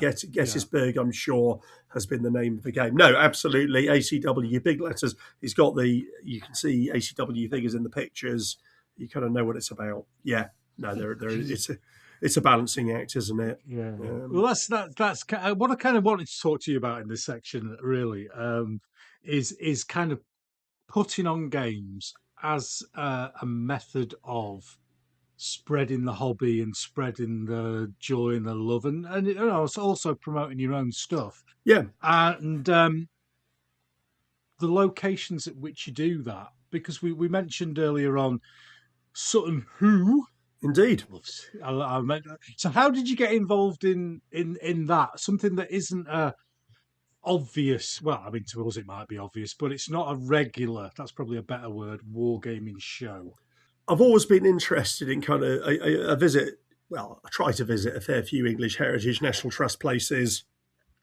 I've gone to reenactment shows and stuff since I was a kid. One of my earliest memories is going to see literally a King Arthur reenactment group at Kenilworth Castle. Wow. I mean, this must have been late 70s. I was very, very small, but I can remember it, bizarrely. And, standards of reenactment then are not what they are now. Either safety or kit or whatever. But I think it's really important. I remember going the Lunt Fort in Baggington is a Roman fort. Part of it was reconstructed in the 1970s, I think, by the Royal Engineers as part of their living history experiment. And I went there quite a bit as a kid. I saw the Ermine Street Garden stuff. And actually, I was taking school groups there since then as an adult. I think it's really, if you want people to be interested in wargaming, you need to take it out to those places where people who are interested in history are. So I'm interested in that most definitely. It's all very well running stuff for wargame shows, but wargame shows tend to be, insular is not quite the right word, but you don't tend to get lots of random people wandering through them. You do get some first timers, people who've heard about it and whatnot, but going out to other places is a great way to demo wargaming to people. Sutton Hoo then. Sutton Hoo. Is there a different perspective of preparation for you for that event to say Joy of Six or Partisan? Because you don't know who's going to walk up, do you, at Sutton Hoo? To be honest, the people walking up at Sutton Hoo are less awkward than people who walk up at Partisan, Ken. And most of them are not shoving a microphone in your face either. But, you get different people. So Sutton Hoo, this one started with, we've been talking for a long time in the group about doing something at a historical site and various opportunities to do that. Then my long-term friend Andy Hawes got a job at Sutton Hoo, strangely enough, as a programming assistant. And he moved down there. He'd been in Peterborough and part of the Peterborough club orbit, which is where I knew him from. And he moved down to Suffolk, Sutton Hoo, and within a few months, National Trust are very proactive in organising family-based events. They work really hard at this. And they've got some. They over the summer they basically have special events every weekend. They have a festival of archaeology. They also call it Summer of Play. So as part of that, he said, "Do you fancy trying out a one-day experimental event?" So I went down with my son and my mate Pete Jenkins, and some of the Peterborough Club came down as well from memory 3 years ago, 2023, and we did a one-day event. And we also organised a painting table. So I talked to the lads at Gripping Beast. They donated some box sets of plastic figures that are suitable for the period, and then got people painting them. And it was brilliant. It was such a buzz that first event, and it went really well. And his bosses said it went really well, and his bosses said, "Do you want to do it again next year?" And 4 years later, here we are, basically. But you have to think very differently when you're running. I mean, because I'm a teacher in my day job, I'm really used to talking to kids and parents. So that bit wasn't difficult. And I had run a Wargames club at a school I'd worked at previously. So I'd got experience in running that kind of thing for, young people and people who'd not wargamed before. So that most definitely helped with that. But it has a different vibe to it because people roll up who are interested in the history in various forms. They may have seen TV programs and stuff, and it's a nice opportunity to do something engaging that where they learn about the history, the tactics, that kind of thing, and just a bit more detail about the history of the site and what's there. It's like a perfect catchment area, isn't it? We've talked on the show a number of times about locations to put games on, and if you do one in the middle of your local shopping centre, the chances of a person walking by being interested in history, etc., is fairly low. But at a National Trust site, you're up there, aren't you? And it's absolutely. If you're running a Saxon burial ground, you've got people coming through the door who are interested in Saxons. In the burial ground, they found a helmet, really famous helmet, sword, shield, suit of armour. If you're interested in those things, you're probably coming through that door. So in terms of Anglo-Saxon, early medieval warfare, it's ideal. It's such a great location as well. We game outdoors, so nice getting away from a hall or, an indoor venue. You've got big gazebos over us, and it's a different environment. You're just there, you can just take a break and just wander out and see. You can see the reconstructions of all the stuff we're gaming with in the museum. You can go and watch the reenactors, you're recreating the history of that period. And you can walk for 5 minutes and go and see the burial mounds where they dug up the famous ship. So, it's pretty much perfect in many ways. And like I said, I'm a very keen war gamer, and I'm really interested in the kind of educational aspect and social aspects of wargaming. But I am not a wargaming evangelist. I'm not going to be stood there on a street corner, like you say, in a shopping centre saying, Warhammer saves, because it doesn't. Basically, Warhammer costs. Warhammer costs. Taking part in Warhammer may save you, but other games are available. So, and I'd really like to do more at historic sites. Last year, I got invited by Tamworth Wargames Club. They've got a link with Tamworth Castle, where which is brilliant. I mean, it's right in the middle of Tamworth, but it's still a proper castle. I went to run the Battle of Bosworth over there in their great hall. I mean, I've never had photos quite as good as the ones I got there. Just of your Richard III model in a medieval hall, with banners of the Deferres family hanging down, and I'm keen to do because Tamworth's very closely associated with Athelflaed, Lady of the Mercians, Alfred the Great's daughter. So I'm very keen to run some Viking and Saxon battles there that are related to her at some point later on. Yeah, it's great to see, and Ian McDonald, big friend of the show, Brews in the Vineyard, he did an event at a Border Reivers Bastel recently. Yeah. And he did tell me at the weekend we saw each other at Claymore. He's doing his Falkirk game at a Jacobite event as well, which is absolutely fantastic to see. So I'd just like to say to the listening audience, if there's anybody here from a museum in Pavia or Venice or Florence or Rome that would like to invite me with my Italian wars, I'm available.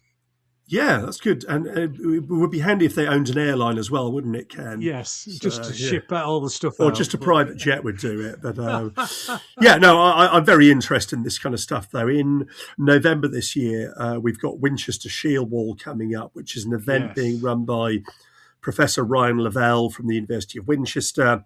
He was our special guest at Midgard Moots this year, talking about Anglo-Saxon warfare and wargaming. And on the back of that, he's very keen to run an event at the university based around essentially Anglo-Saxon and Viking Age warfare. So that's really quite exciting. And we've got also, I'm being called in to help out Peter's Paper Boys with their Hastings 960 project.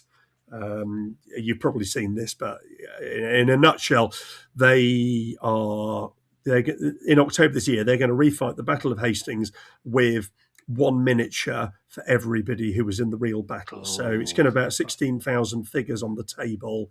They're kind of 15 mil out there. The models are paper, but they're drawn by Peter Dennis in full colour. They look absolutely amazing. So we did a dry run setup for that a couple of months ago. And really looking forward to taking that out. That'll be at Partisan, the other Partisan in October, but I'm really hoping we can get some other dates for that as well in venues that are big enough to run it. It sounds amazing and obviously perfect for the scope of this one-to-one gaming. Which medieval skirmish set of rules are you using to play it? A Scorchio. No. But there was some lads at the Claymore show at Saturday who were using those paper boys soldiers. Yes.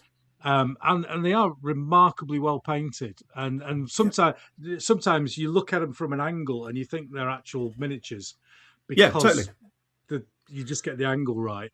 And it was quite interesting that it's front to rear, as opposed to the old classic flats, which are side by side. So that was quite an interesting thing. Some of the new samurai that Peter's doing are kind of a 3/4 view from the front.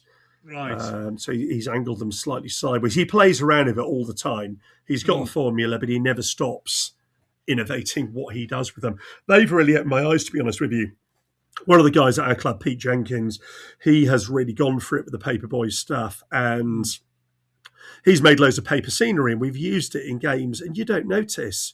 It's a very quick way to make up some scenery at a pretty low cost, as long as you've got a paper printer of some sort, but way quicker and cheaper than buying resin or 3D prints or whatever and painting it all, and lighter to transport.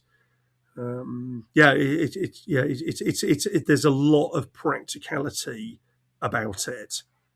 Yeah. So, well, lighter to transport is definitely something I'm thinking about at the moment, because half of the game from Claymore is still in the living room, and we've got an old Yorkshire Terrace, 3 stories, Wargames room on the top floor, which is where I am now, and I'm about a third of the way of bringing the boxes upstairs. Every time somebody goes upstairs to the loo, right, take a box with you.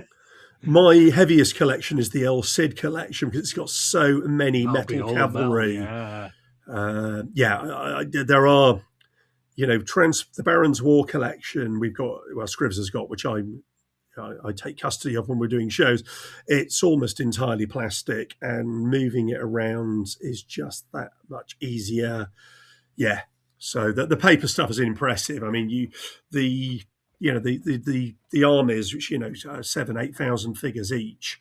The army you can lift up with one hand, basically. Yeah.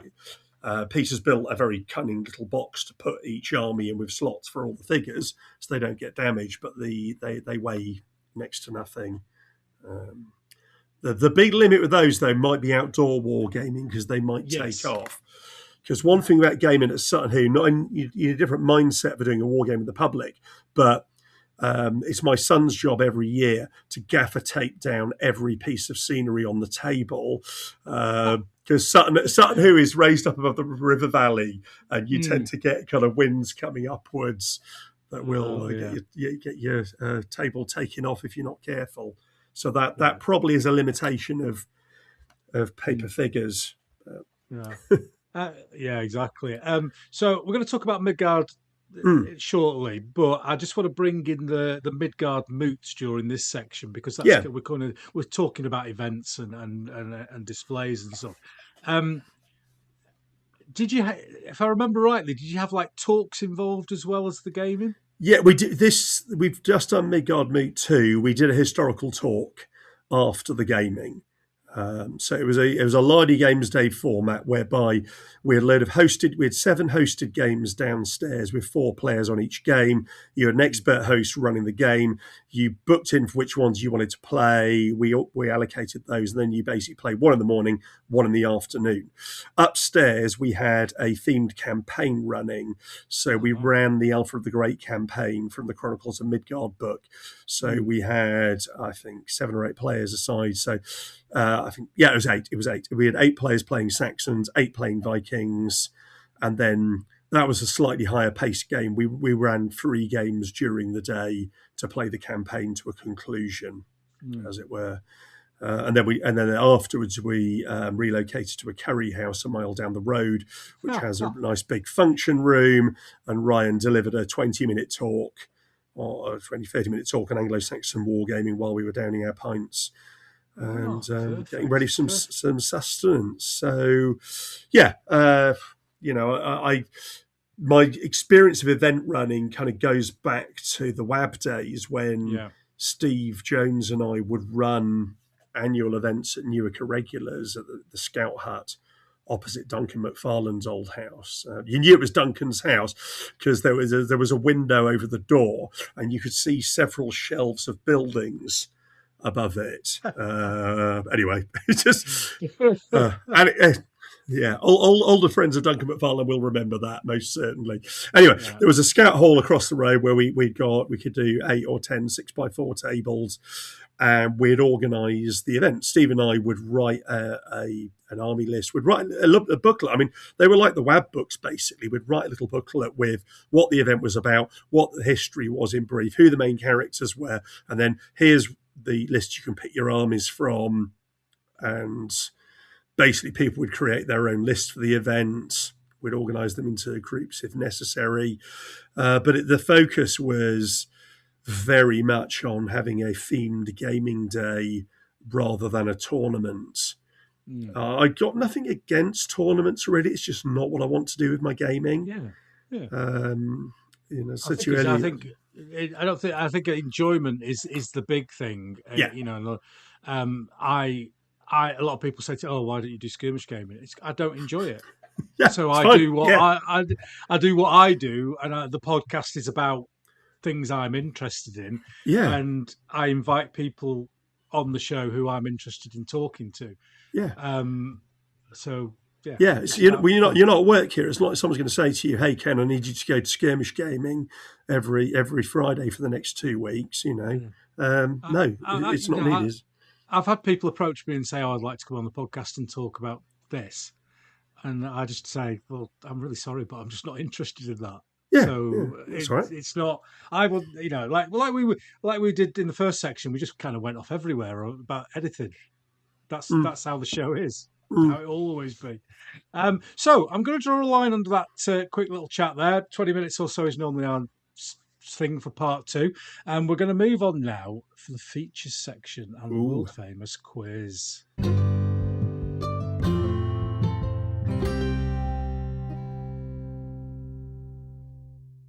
And we're back in the room for part 3, which is the features section and the most controversial quiz on the internet about Wargames. Yeah, I'm told not to take this too seriously. Is that correct? That is correct.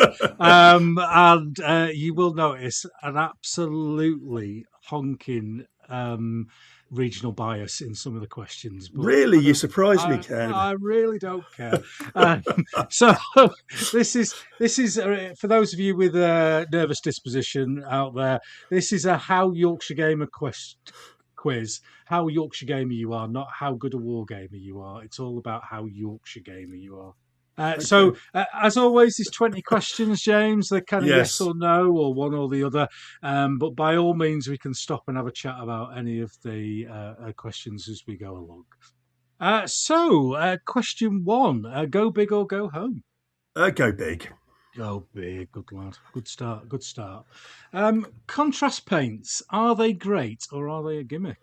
They are great. I really like them. Great. Do you? I don't know. I see you marking me down there, Ken. I think they're really, really handy. They are, as many people said before, they are a tool, but they're a very, very heavily pigmented wash. I know you can make your own washes using the stuff that comes out of the tap can. I can see you nodding there. I have found them brilliant for really quick paint jobs and some of the stuff I've worked on recently. Like many of my friends, I'm not working to the standard I was painting at 20 years ago. I don't at the time. My goal is to get figures quickly on the table to put on good games, and contrast paints help me with that. They're not a magic bullet. You can't just pull it out and be good at painting. I often use them with a highlight, stuff like that, or just for certain parts of a figure. Because I tend to find if you do the whole of a figure the same way, if you do the whole figure in block painting or you do the whole figure in dry brushing, the whole figure in contrast paint, it all looks very samey. Whereas what you're after is a bit of difference between the different areas of the figure. But I find they're incredibly helpful for certain jobs. And some of the colours, the reds, the pigments in those are just fantastic in terms of getting a really bright colour, if that's what you're after. I actually have Games Workshop contrast paints. I know there are other brands available. I bought them when they came out, and I use a selection of about 10 just for certain jobs. I find the browns are fantastic, and they're very good for horses as well. I know both you and I do oil paints for horses, but if I'm just doing 1 or 2 horses, I find contrast paints are a massive bonus. So yeah, for me, they're great, I think. The thing with contrast paints is you're very, very reliant on the figure.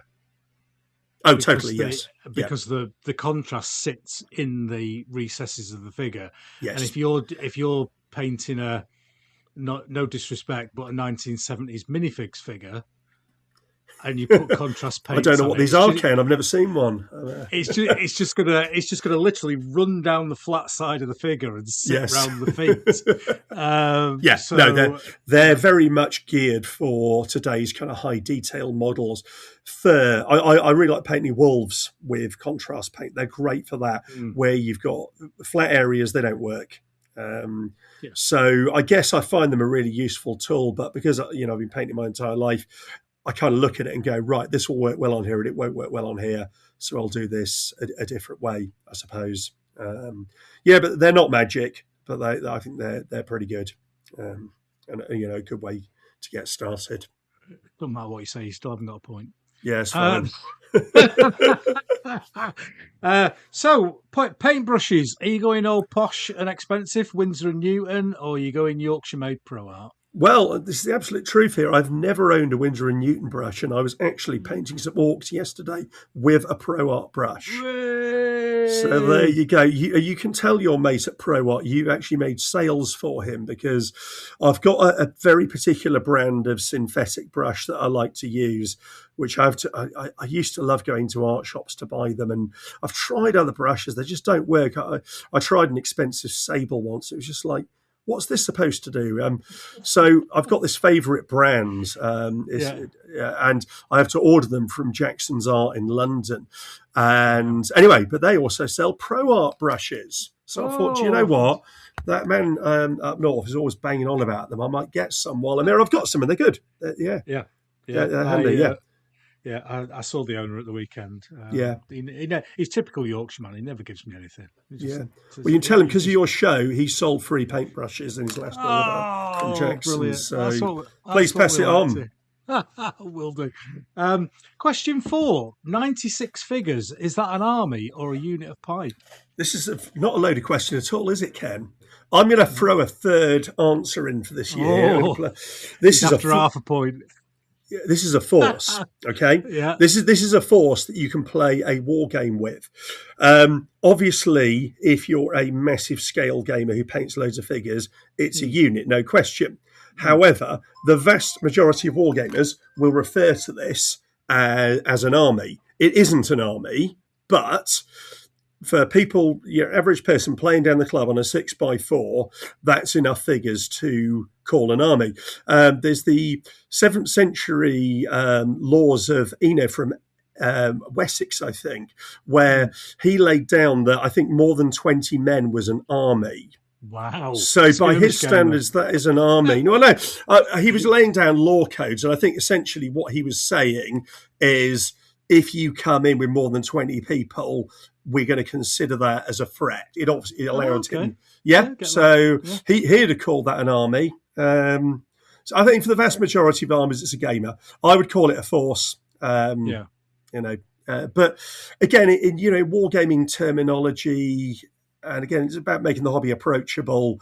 I'm not going to rip people up because they're calling 96 figures an army. If you're an average person, that's quite a lot to get painted. Especially if you're starting out. Yeah. So see for me now, my pipe blocks have gone to 128. Yeah. So, you've upped the ante. Do you need to change the question? I might have to. Yeah. These questions are a bit like the Catholic Church. They very rarely change over thousands of years. And it's we have to have a schism before we can actually change a question. Okay. Question 5. 6x4 table. Is that a big game or a small game? It depends what figures you're playing with. It's a small game, really. It's your average club night game, isn't it? Yeah. But if you're playing with 6mm figures, you can get an awful lot of them on that. You can play a big battle in a small area. Yeah, it's definitely because I've always there was a lot of trouble about that question when I first started the podcast. But the actual answer is it's an average game because most people at a club will play on a 6x4. Yeah, it's like the competition games on a 6x4. It's a standard anyway. It is, I'm afraid. Yeah, I mean, the Midgard books and stuff. I've made that the standard size, or those dimensions, the standard size for a 28mm game because it works. It's doable. Yeah. But yeah, it's in between. In between. And, in between. And of course, it's still in imperial measurements, not in centimetres. Yes. Question 6. Do you like a points-based army or an historical order of battle?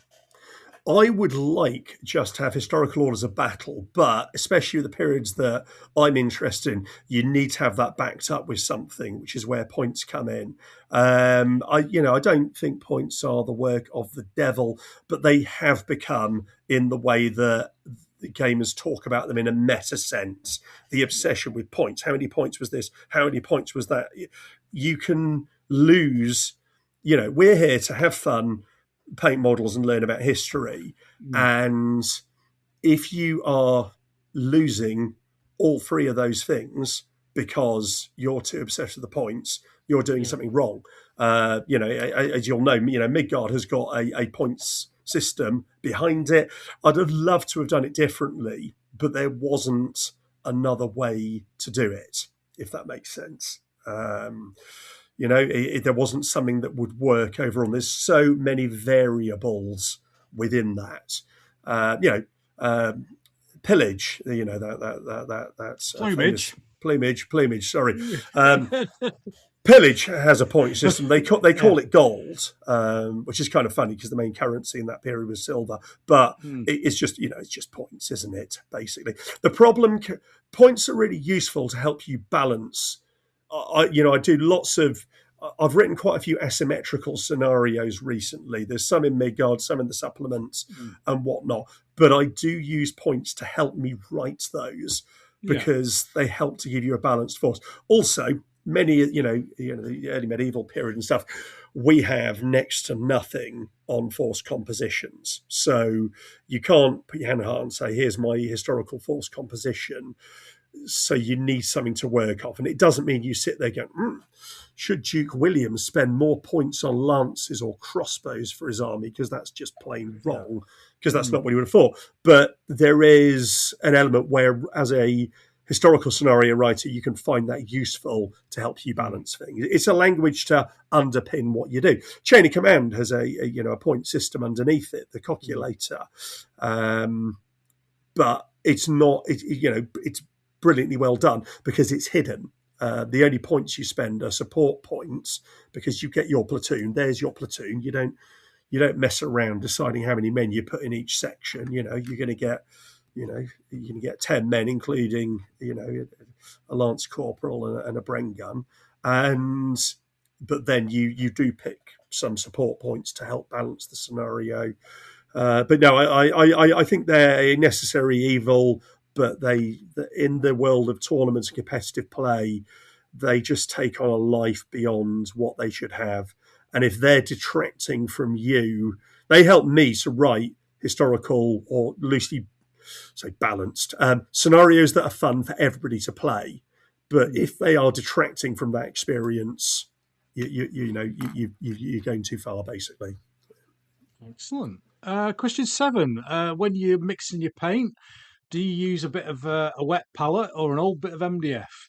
I don't have either, actually. I have an ice cream tub lid. Nice. I have a succession of ice cream tub lids with different layers of paint on them. You can calculate what my local supermarkets have had in stock on special over the next few years by looking into my painting cupboard. Ice cream tub lids. I do use old bits of MDF and hardboard and stuff for dry brushing, but wet palette, no. No. I'm a Wargames painter. I want to paint stuff quickly to a good enough standard to get there on the table and look okay in photos. I'm really not fussed if that paint has dried out overnight. Wet palette. They seem to be going out of fashion. A lot of people who started with them a couple of years ago have kind of gone, what the? I think there's so much stuff that's come into the hobby through the world of Golden Demon and high-level miniature, as in 90mm miniature painting, which doesn't really have a place in getting a Wargames army on the table, I think, is how I feel about it. So, like I said, contrast paints, I've taken them on board because for some circumstances to me, they allow me to do in one layer what I would have done in two. So, if you get the right paint on the right part of the figure, you can get an effect that's similar to a base coat and a wash. And they're also handy when you want to use a different wash on different parts of the figure. If the paint effectively is self-shading, if you like, that's a bit of a Ponzi explanation, but if you're getting some shade and some highlighting through that, I'm saving myself putting extra layer on. But there's a lot of stuff out there where I'm not aiming to be a Golden Demon painter. I follow some of the Golden Demon award winners and stuff on Instagram or whatever, and the extent they go to, it's a completely different hobby. We're using the same models, but it is being taken to a totally different level. And I think that sometimes that's intimidating, and sometimes you just got to look at it and think that that's not for me. That's not what I'm trying to do. Yeah, I think there's definitely a horses for courses kind of thing involved in it. When I spoke to Paul Mackay, who's a top painter, we talked about the techniques that you would use on a 90mm single figure and the techniques that you would use on a 128 figure pipe block, and they are nowhere near the same. Nowhere near the same. And indeed, if you do the 90mm techniques on the pipe block, you'll never finish the pipe block. So exactly, yeah. And who just has one pipe block?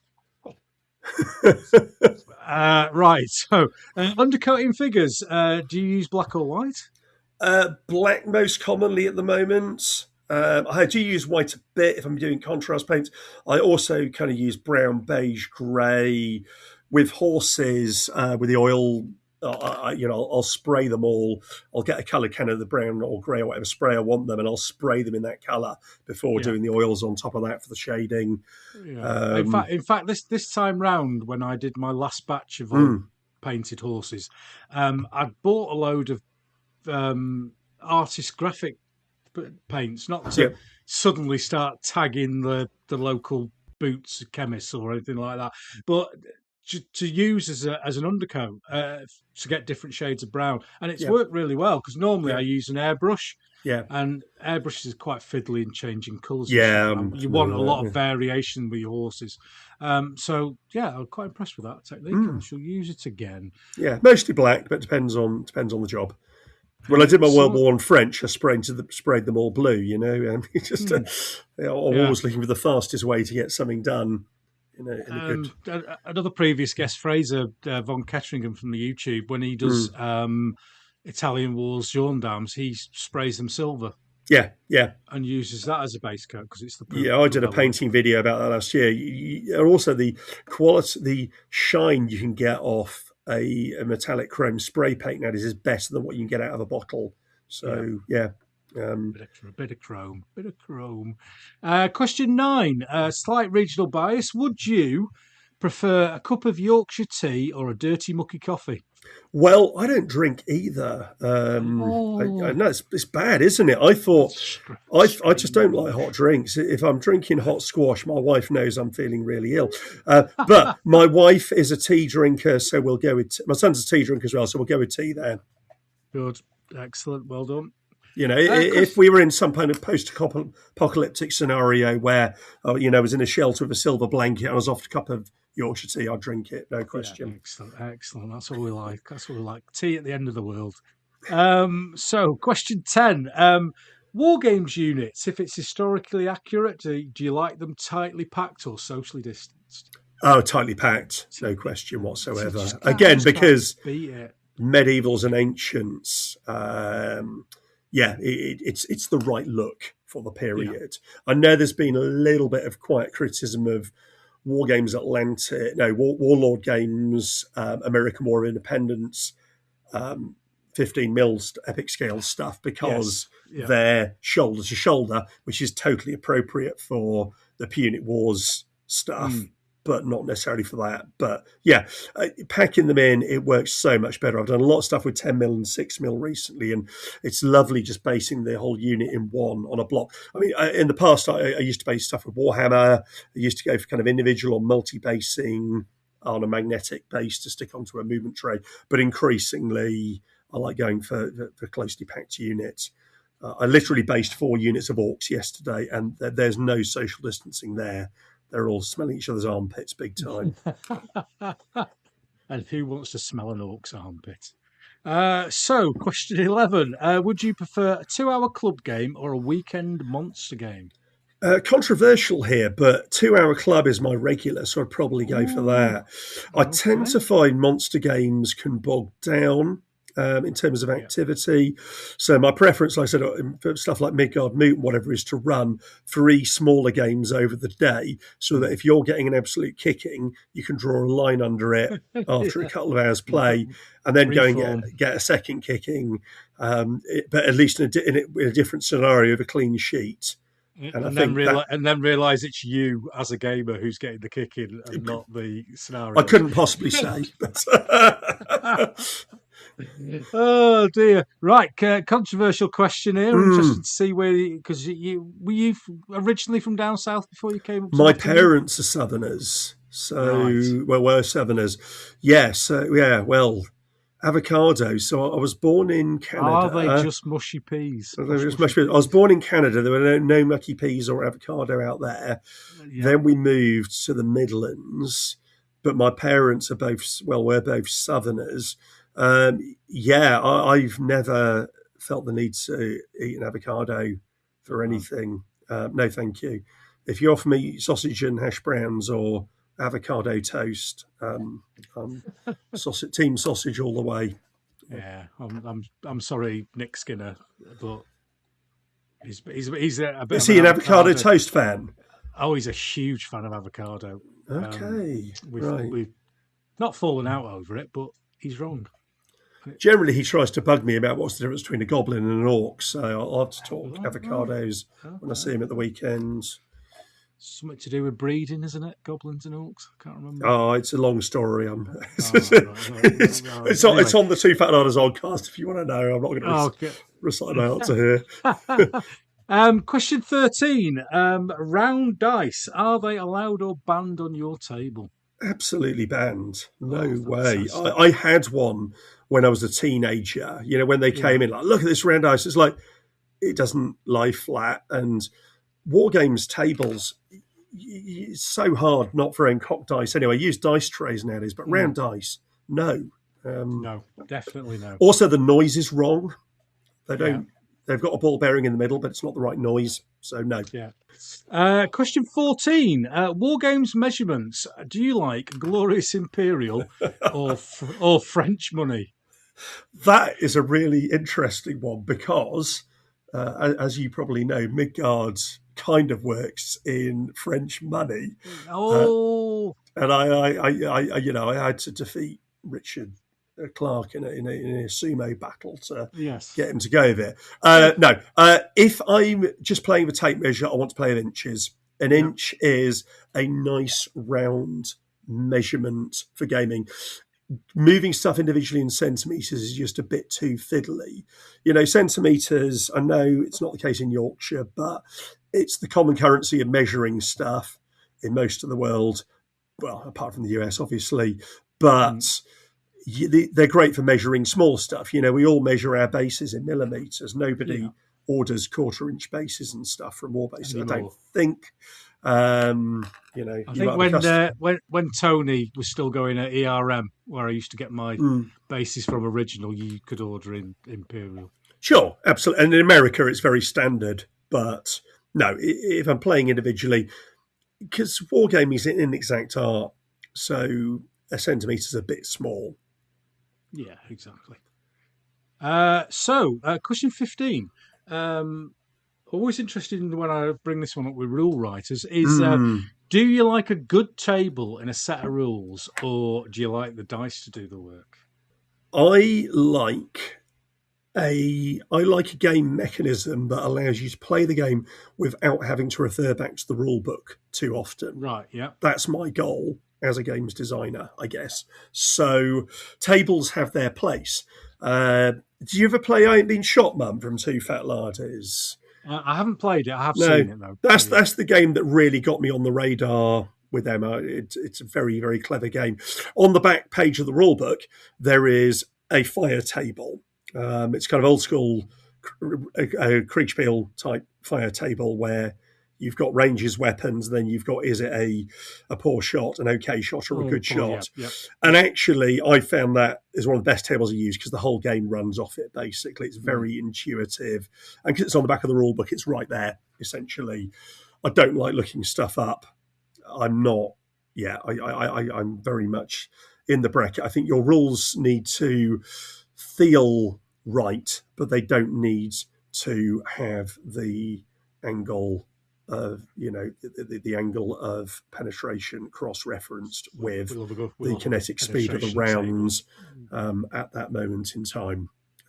It does slow the game down. If you look away from the table, for me, that breaks the immersion. And when you're learning new set of rules, everyone needs to look stuff up. But yeah, so no, I'd go for dice based, definitely. And most certainly, Midgard has that. There's very few modifiers and stuff. The modifiers are you roll more dice, you roll less dice. So yeah, dice based for me. Sure. Question 16. 28 mil is king, yes or no? Yes.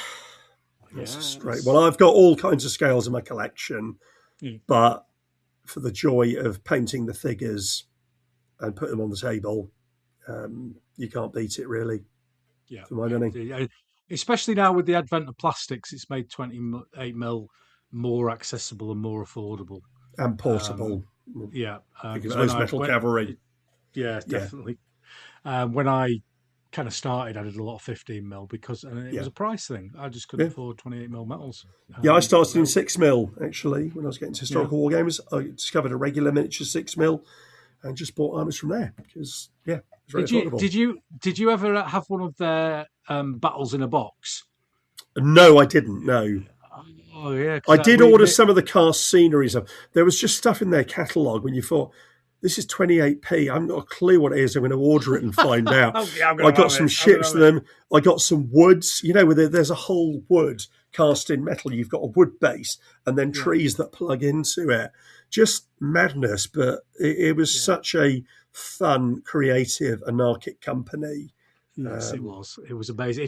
If you wanted a 13.75mm penguin, you would go and ask them, and if they didn't have it, they would make you one. And I just love that. One of my earliest purchases from them was a medieval monk praying with rabbits. It's hard to believe nowadays, but they used to trade. They used to trade at Games Workshop's Games Days events in London in the mid 1980s.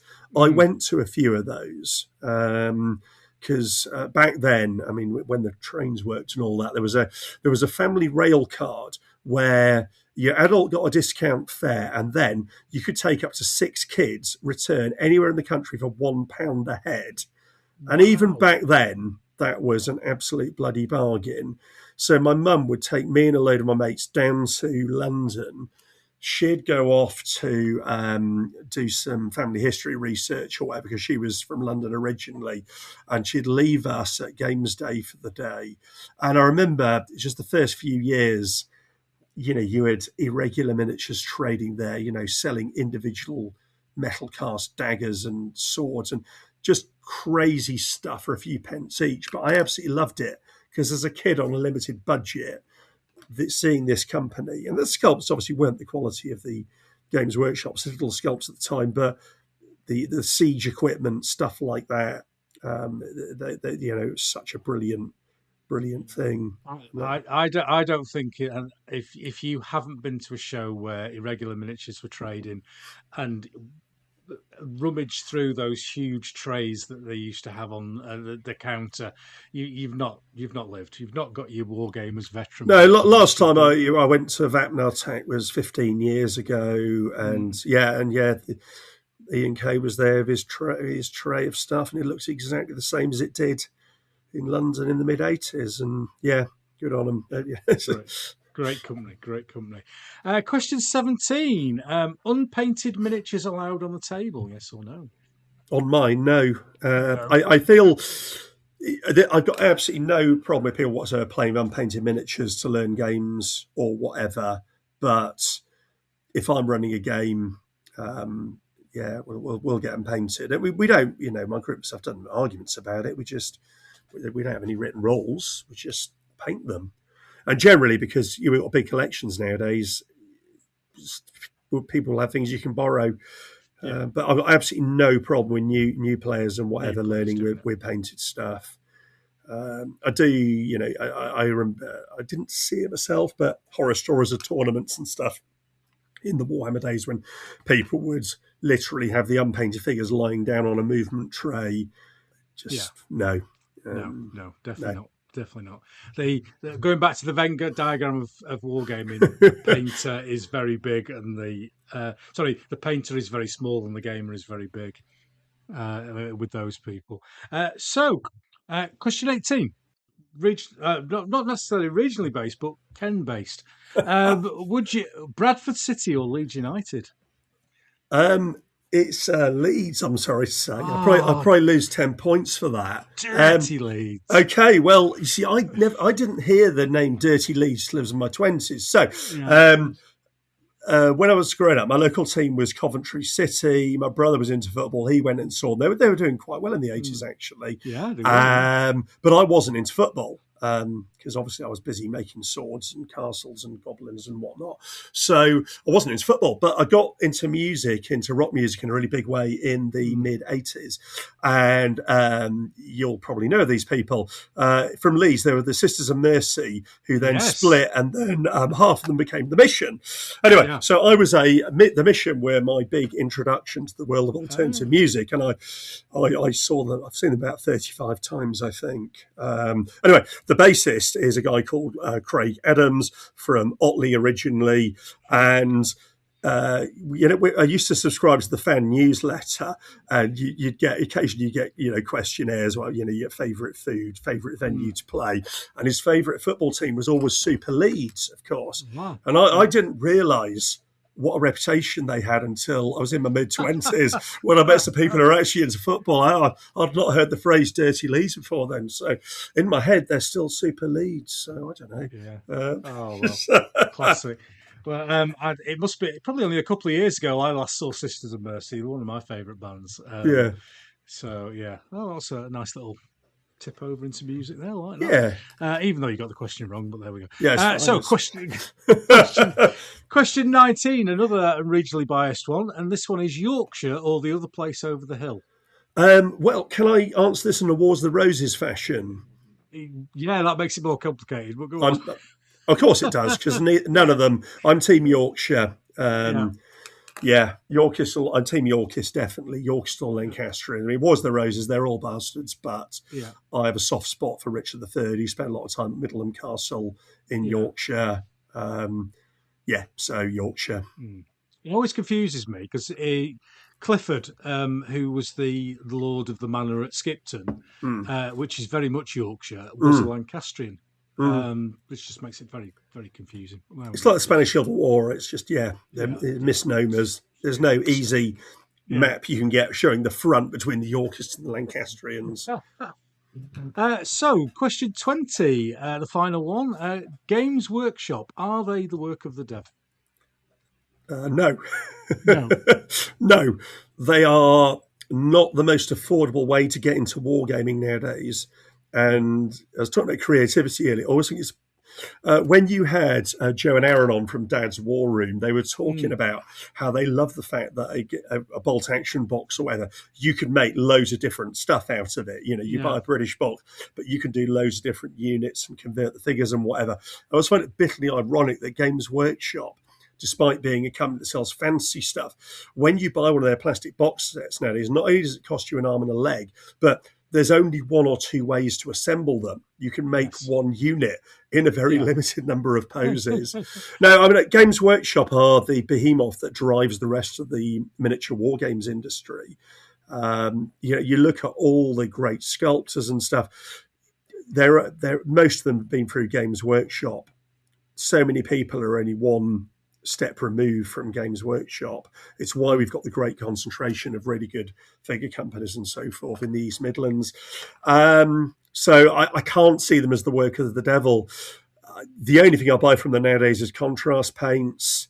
I admire how well they've done with it, but it's kind of not for me as a gamer anymore. No worries at all, mate. Yeah, and if someone says to me, "Hey, my kid wants to get into wargaming, what would you recommend?" I'm going to say this one's going to cost you a couple of kidneys. Brilliant. Well, you'll be glad to know, or sad to know, that you are 77.5% Yorkshire. Really? I was expecting about 50. So yeah, you've done all right there. That's amazing, badly, Ken. 77.5%. You must have quite a detail. Have you got a table where you calculate the answer on it? No, I've got a degree. I've got a degree in engineering. I know. I can see that. I can see the bit of paper. I can't source on it. Excellent stuff. Yeah. Oh, well, I'm very chuffed with that. Very good indeed. Very good indeed.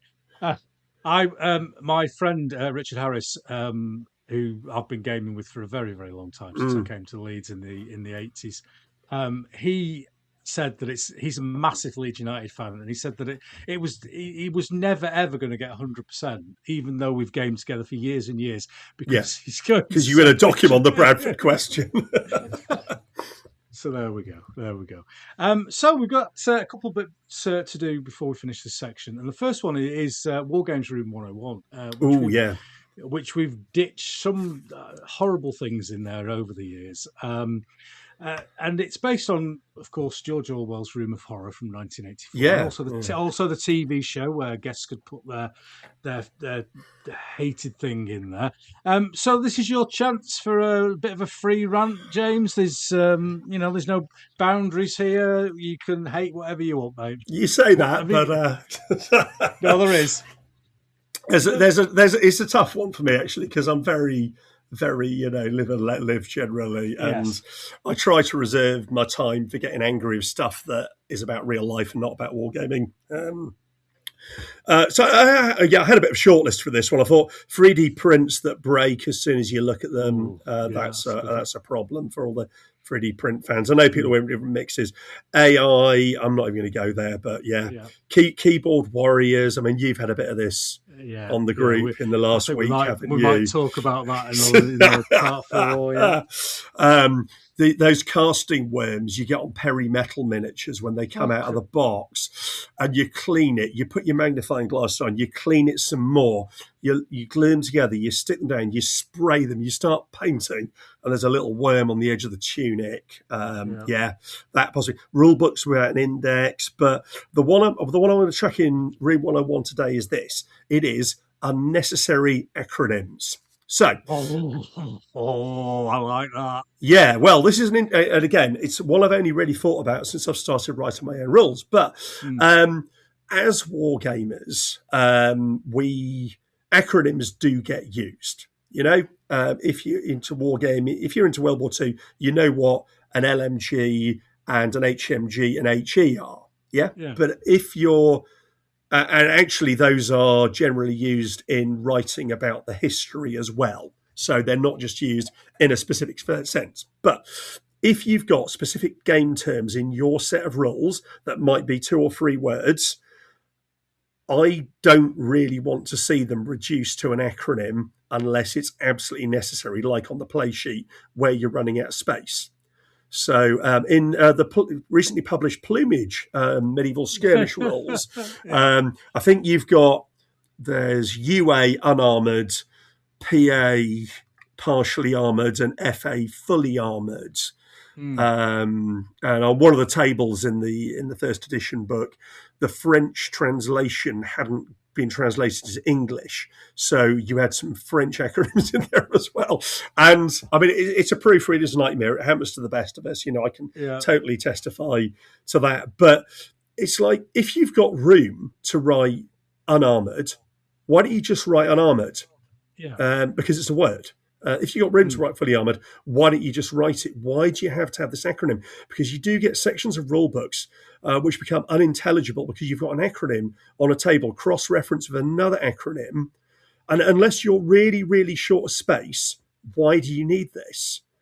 Yeah, because a game I used to love, Pig Wars. I bought quite a few American games in the 1990s because we were talking about your A5 photocopied black and white booklet, but in the 90s, the Americans, I mean, you remember the original Fire and Fury, they produced stuff that was quite nice looking. The contents of the book was black and white, but it was normally an A4 stapled book, properly bound stapled book, which had colour covers and inserts. Anyway, Pig Wars was one of these games, and it had artwork by Giuseppe Ravi on it, the Italian illustrator, who's absolutely brilliant. And it was a really clever game. The tagline was "When men were men and pigs were money," and it does everything that Pillage does nowadays, basically. 30 odd years ago, and it was a beer and pretzels convention game where you were basically looting other Vikings and Saxon settlements and trying to run off with their livestock.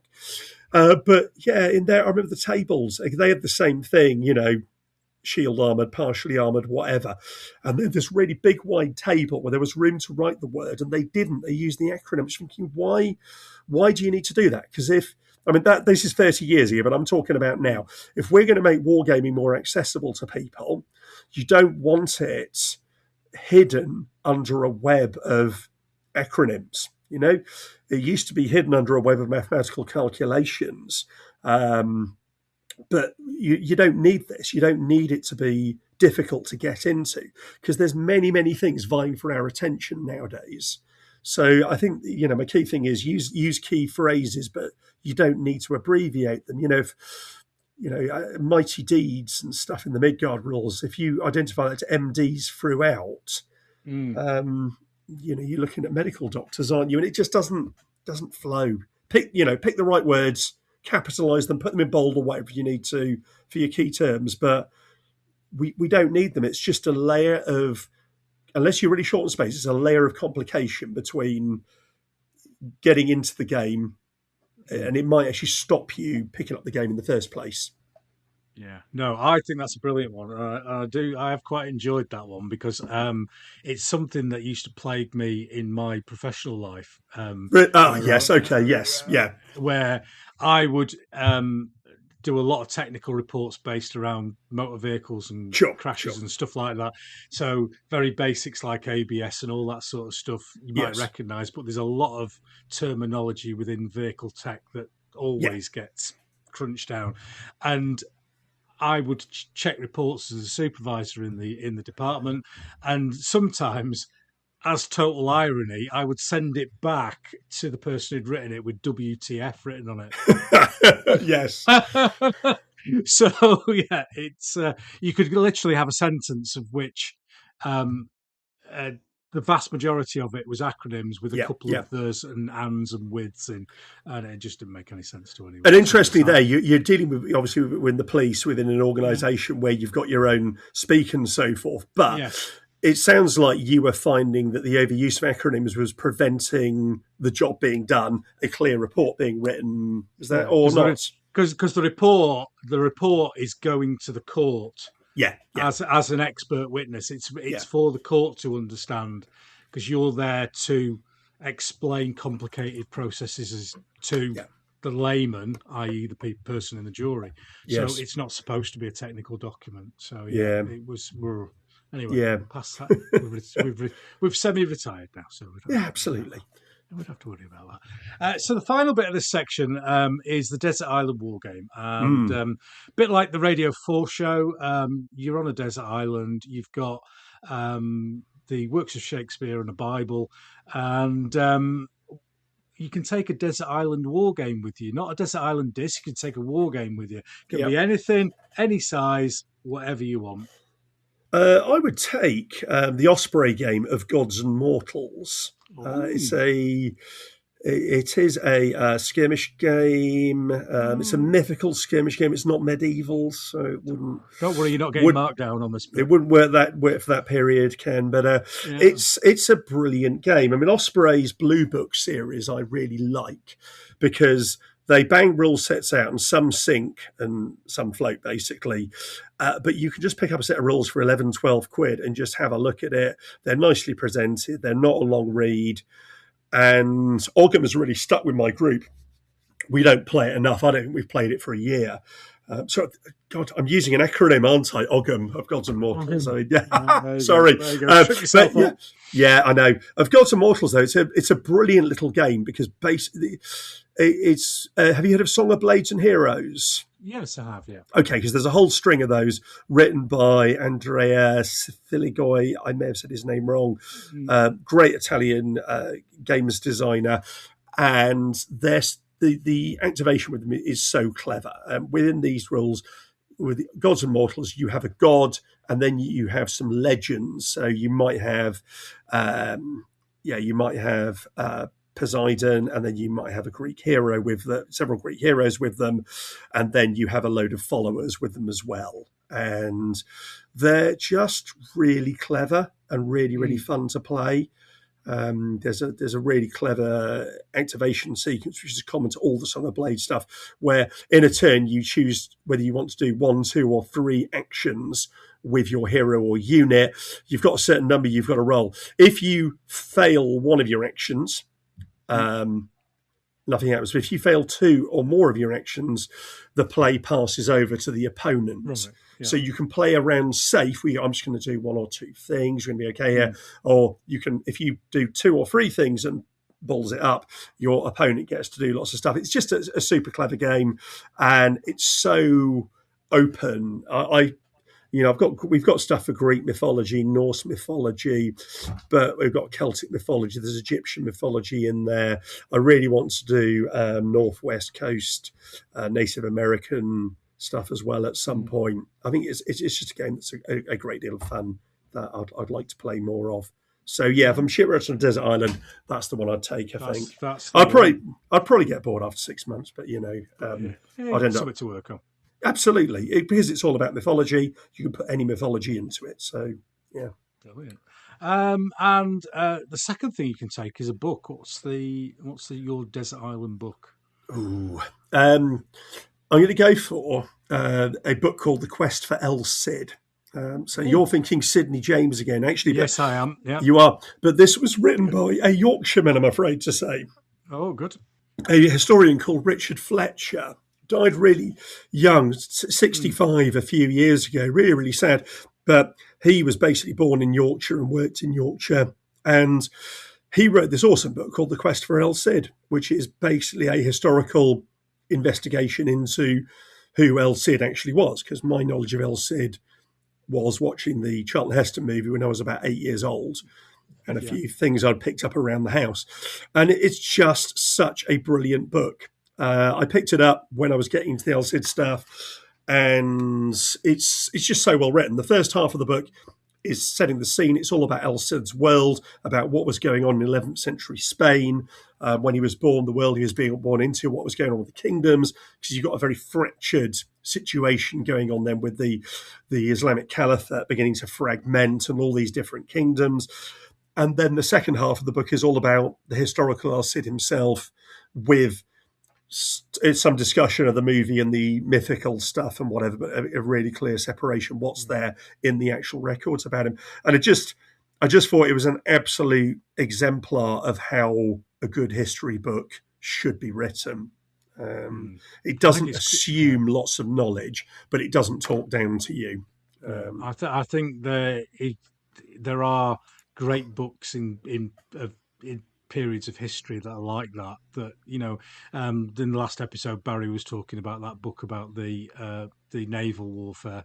Yeah, in the six. It's just perfect, well written, not detailed but not overly detailed. Because I always bang on about, I've got a book called Jutland, the Analysis of the Fighting, and even as an engineer who loves tables, this is the one that's got every shot analysed. Yes, are there tables in it, Ken? Yeah. Oh yes, and diagrams of shot angles and even I, as an engineer.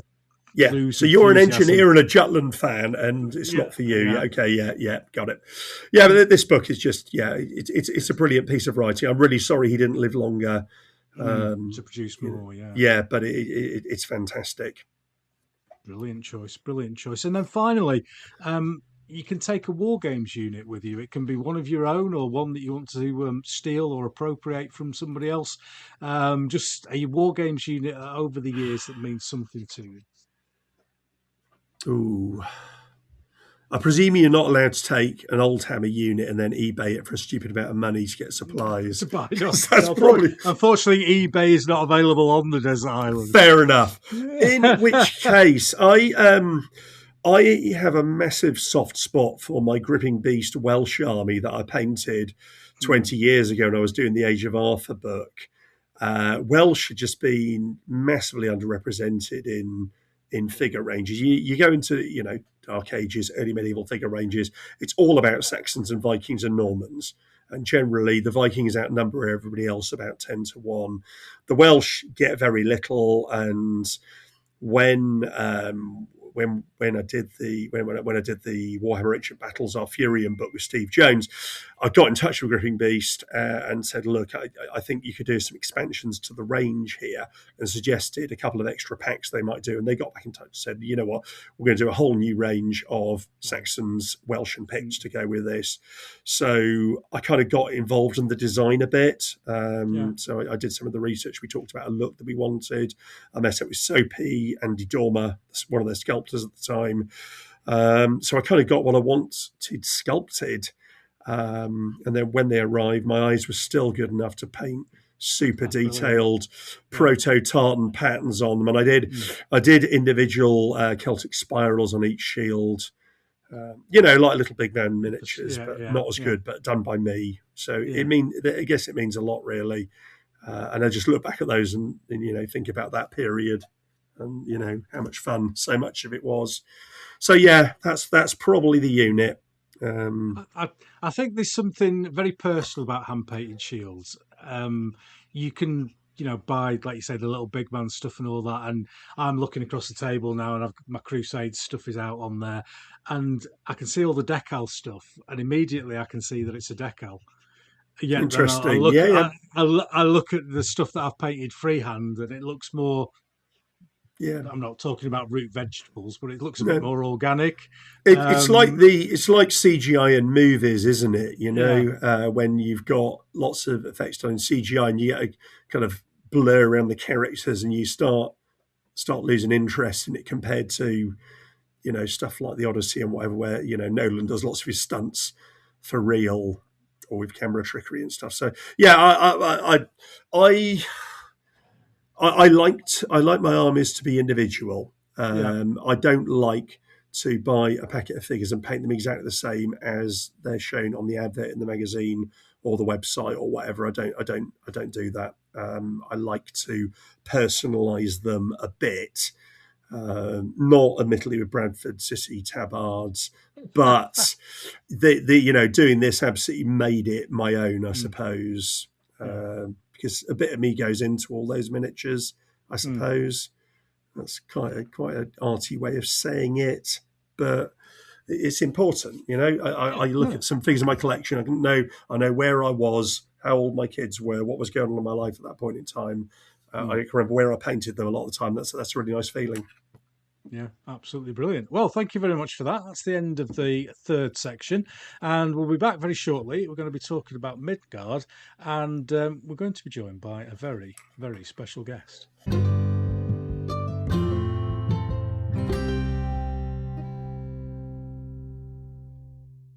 Well, ladies and gentlemen, we are back in part 4 of the episode, current episode of Yorkshire Gamer's Read Big Wargames podcast, and we are joined by the legend that is Mr. Richard Clarke. Hello, Mr. Clarke.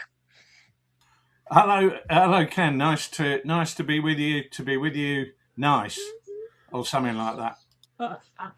Well, you've been on the show before, haven't you, mate? A couple of times, I think, over the years. So it's nice to have you back. Yeah, I think it's twice. Both were tremendously enjoyable. So much so that I haven't actually been on any podcast since, because I didn't feel any of them kind of lived up to the kudos of being on your show, mate. Yeah. Well, there are Roundwood presenters and there are Riley presenters. Yeah, well, I prefer that more man of the people, northern sort of gritty type, say what I like and I like what I say type approach, which you don't really get with people from Humberside. No. They're a bit more ethereal, a bit more of another world. They're confused because originally they were part of Yorkshire and now they've been booted out and they are Humbersidians. Nobody wants to talk to them anymore. Are they in the Midlands? Are they in the North? Nobody knows. They don't know. We don't know. And the worst thing is nobody ever goes there to find out. Exactly. If it was just Northumbria with a king ruling over it, it'd be very simple, wouldn't it? It would make more sense, actually. We really ought to... Well, in many ways, having talked to Sydney, I don't think Hull has left the Dark Ages. So maybe you could actually apply that and see what happened. Early medieval, Rich. Oh, sorry, mate. Yeah. Well, I can say this now that I've retired, but I have only ever been to Hull either carrying a weapon or with somebody who's carrying a weapon. Because the only time I've ever been is been to Crown Court or to the prison escorting a prisoner. So my experience of Hull is very weaponified. Was Sydney involved? on any of those occasions? Was he the man you were escorting to the dock on nefarious charges? At no point did I have Roundwood in the car with a bag over his head that I'm aware of. He could well have been in the car with a bag over his head, but I wasn't aware of it. Yeah. Well, that is his normal way of travelling. Yes, I believe so. Well, we are joined on the show. We've been speaking to Mr. Morris for some time now, but we are joined by the. And I hate to use the word loser, but the winner and loser of the World Cup of Historical Wargames Rule. So let's make this clear before we start. There's no kicking, there's no punching, there's no gouging, there's no hitting below the belt, there's no scratching of eyes. But you two know each other and you are mates, I would suggest. We are fine. Yeah, absolutely. Absolutely. It's very nice of both of us to get through to the final. I'll take that any day.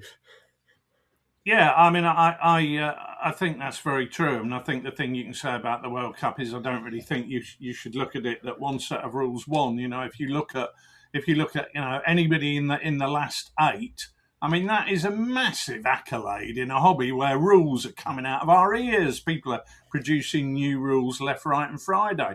But I thought what was really, really interesting was if you looked at the last 4, for example, Sharp Practice first published in 2008 to the strongest, I think, was 2014, 2015, Chain of Command 2013. It's only Midgard that could really qualify as the bright young thing. So I think, that yes, there have been new editions of different rule sets out there, and I think quite rightly you lump them in, to one. But it's great to see that the rules that we game are not sort of flashes in the pan. It just confirms that whilst we all love to see new rule sets come out, there are plenty that fall by the wayside, but there are those that gain traction. And I think that what really came out in the whole best set of rules thing was just how, hobby magazines tend to love the cool and trendy because they wouldn't they? It's like car magazines talk about the cool and trendy, but people still love their old Mini or their old Land Rover or their old Maserati, Ken, in your case, obviously. But Subaru. Yeah. But the best thing about the World Cup was to see that the old classics were still up there and still popular, because unlike the hobby journalists in their smoke-filled rooms, I think wargamers generally are a bit more discerning, and they like what they like and they don't chop and change. James and I are mates, but I'm also his editor, and the thing that we discussed when we were putting Midgard together was the fact that we wanted to create a set of rules that people would still be playing in 10 and 20 years' time, because that's the mark of a good rule set, not just one that makes you money because it sells well on a Kickstarter. That's trivial. It's whether people are still loving it and enjoying it in 10, 20 years. And you saw that a lot in the World Cup, and I thought that was a huge vote for the continuity and within the hobby, but also the discernment of the people who were voting. They weren't just, their eyes weren't just caught by the shiny and the gold and what was new. I think that sums up the hobby better than anything, really. I think one of the things I think that influences the voting is the fact that I have not and never will be trying to sell you something on the show. I spoke earlier on to James about a number of people who tried to invite themselves onto the show to promote a new product. To which I just replied, that's not what this is about. If I'm interested in what you're doing, or I'm interested in you as a person, or I want to talk to you, a paintbrush manufacturer, for 2 hours about paintbrushes, then I'm going to do that because that's what I'm interested in. So I was carrying no flag in the World Cup. My favourite set of rules, Furioso, finished 66th, which I thought was quite good out of 203. Yeah.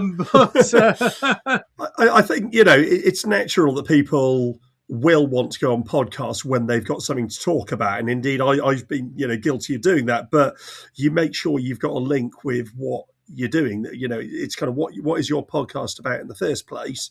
If someone came to you and said, look, I've got this really great idea for this really big battle set of rules, can I come and talk to you about it? If you thought there was enough in it for you and it was connected enough to your values, you'd say yes to that, wouldn't you? Would you? Yeah. I mean, there was a couple of lads, young lads, who brought out a rule set called 1918, which was about World War One skirmish type gaming. And what got me about them is that they so enthusiastic and so into the period and so wanting to produce their wargaming that I got excited about something that I'm not generally excited about, which is skirmish gaming. So that was very, very, very good indeed. So with the World Cup, Rich, how did you kind of feel about, because what we're getting now is we're starting to get patterns. So this is the second time we've run it, 3 years on from the other one. TFL games still massively popular compared to where we were 3 years ago. Yeah, great. I mean, and obviously that's lovely for us. I mean, it is fabulous because Chain of Command won 3 years ago. That was the first edition of Chain of Command, of course, and this time we've got the second edition out, which to win again was really nice for us, and it just hopefully reassures us that what we've done in terms of producing the second edition has been liked and appreciated. I think outside looking at sales of books, which obviously we kind of have the figures for, there's no way of gauging how well a game is received other than the general feeling you get on social media. I know that's selling and I know that's selling, but people buying something doesn't necessarily mean they like it. I bought a ready-made salad from Marks and Spencer's last week. It was disgusting and I threw it away. But I did buy it, and if Marks and Spencer's looked at their sales figures, they go, wow, look, one person's bought it. It must be great. Yeah. But I mean, Wargames Illustrated used to do an annual vote in their magazine where best rule set was a category that you could vote for any rule set that you'd ever played. So you could vote for something, Don Featherstone, first edition, 1963. Awesome. You could vote for it. It was brilliant, yeah. But they, and that was a great way for me to get a snapshot of what people were enjoying and what people are doing. But that category doesn't exist anymore. So all they do now is best new rule set. Well, of course they do. They're a magazine. They want to talk about the cool and trendy stuff that's come out. So it was really interesting. I think that only tells you what's top of the hit parade at that moment in time. Now, Ken, you're old enough. Do you remember a song called The Wombles of Wimbledon Common? Oh, classic. Yeah, it was classic and it was great. Do you play it regularly, mate? Every weekend. I bet you don't, mate. I bet you don't, and that's a fact. And yet, that was a massive, massive hit. And if a music magazine had done a survey on what is the greatest record of all time at the peak of that, the Wombles power, they would have had a lot of votes for the Wombles. A bit like you used to get a lot of votes for the Spice Girls when people said, "What's the greatest music act of all time?" If you ran that competition again today, nobody would be voting for the Wombles, and even fewer people would be voting for the Spice Girls. I think that what you want to, if rule sets are records, what you want to be creating is not the Wimbles of Wimbledon Common or whatever it's called, but dark. You want to be creating Dark Side of the Moon that all these aging hippies are still playing 40 years, 50 years, 60 years later, and that's kind of you need a benchmark to measure that by, and that's what. And there's nobody else out there who's running the World Cup, Ken. So you are, in many ways we were discussing actually with, what was that bloke called, Morley, who used to run the Miss World competition. Oh, yeah. Trevor Morley, was it? Something like that. I can't remember his name. But that's kind of you with wargaming, mate. You are. But with less bikini-clad women. Yeah, exactly. Well, you never know, mate. You never know. What you do at the weekends is entirely up to you. But So it's there's only one show in town, and this is it. So I I thought, it was fun. So I'm bought into it anyway because it was a good laugh, and it's good to see what people like. I mean, I did feel genuinely sorry for you at times, Ken. And that wasn't because you live in Yorkshire. It was. I just felt you were going through this sort of exercise of herding cats, and I just could envisage you in my head, sort of banging your forehead on the desk at least twice a day, where somebody was misunderstanding or willfully misunderstanding or just generally being a wee bit dense. But James, you wanted. I think you're being polite, Richard. Herding cats is far more interesting than what Ken was having to do. I think it's provoked some really, really interesting discussions. And it's funny, that Midgard says historical, legendary, and fantasy battles on the front cover, and you still get people just going, "Can you do historicals with it?" Not as politely as that, but it's made people think about what is out there, I guess. But that does polarize a few people, and I kind of said it to you earlier, Ken, that just there's more important things in life to get angry about than which of your favorite toy soldier rules has got through to the next round of a World Cup on a podcast Facebook group. It's meant to be a bit of levity. I totally agree with that. And I think one of the things that disappointed me a bit really was a degree of tribalism that crept in just around the edges. The problem is you can have 100 apples in the barrel, but if one of them is off, that's always the one that you can smell. That's always the one that sort of contaminates the fun that you're having. And some people have a mindset that says their way of playing war games is the only correct way to play war games. And you just think that's hugely destructive. We as a company spend a lot of money every year on trying to publicise wargaming to the general public. We're not trying to, what you were talking about earlier, we spend very, very little time trying to publicise our own products. But where we do try and put energy is to publicising wargaming as a hobby. For a number of years, we've done the We Have Ways Festival at Silverstone. I know, James, for example, you put effort into this. You've been down to Sutton Hoo, running games there for members of the public. Nick and I and a bunch of guys, we're off to the Airborne Museum in Arnhem again in October to present wargaming to the public who are there, because we're taking an opportunity to find something that is wargaming adjacent and say to people, look, this exists. But I'll tell you a little story there, Ken. We spoke to a couple of Dutch lads a few years ago who their minds were blown by playing a war game at the museum. They'd never come across wargaming before, and they thought it was the most incredible experience they'd had in their life. They were young lads. They were in their 20s. They'd seen sort of Warhammer and things like that, but never ever played it. They went away to their local. We said to them, I actually gave them a set of rules. We weren't selling stuff there. I gave them a set of rules. They went off and found their local war games club, and they went there, and the blokes there said, "No, we don't play that game," but they did it in a Dutch accent, not whatever that was, and. And these blokes came back a year later and they said, no, they told us they don't play that game. They play another World War II game. Other games are available. I don't care what they are. But you think, you bloody idiots, you complete idiots. All you had to say to those lads was, listen, lads, that's one set of World War II. Why don't you try this one that we're playing? Because they might have preferred it. They might have done. I'm not here saying the rules I write are the best rules in the world. I would never make that. I would never make that proposition. But the sad thing is that some people they're so focused on the game that they love that they see anybody enjoying another set of rules as a threat or an insult or something like that.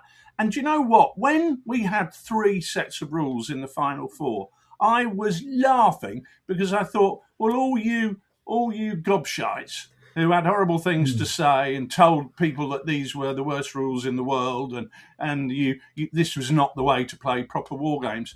This was the public, and nobody got on there and said, you're wrong, Chain of Command are really good, Sharp Practice are really good. They just voted for them. Nobody on our side of the voting had an argument with anybody apart from me, because several people said to me, "You shouldn't get involved. You should just let people say what they say and let it run up like water off a duck's back." I'm not that person, Ken. I'm not that person.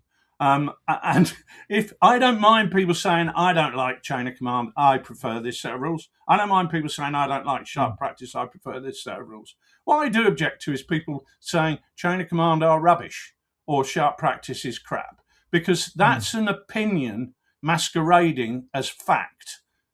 Fine, say you don't like it, but don't claim it's crap, because there are so many people voting for these rules that they're clearly not rubbish. They're clearly not crap. I'll give you an example. You love the Wombles, so when you put your Spotify on, you want to listen to the Wombles, right? Okay, you don't listen to tracks that you don't like. It's the same with Wargames rules. We play the Wargames rules we like.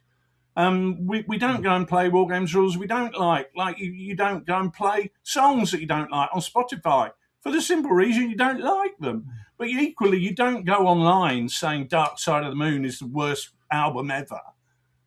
The Wombles are much better, because it's substantially, patently, empirically not true. So that kind of thing I thought was a bit sad.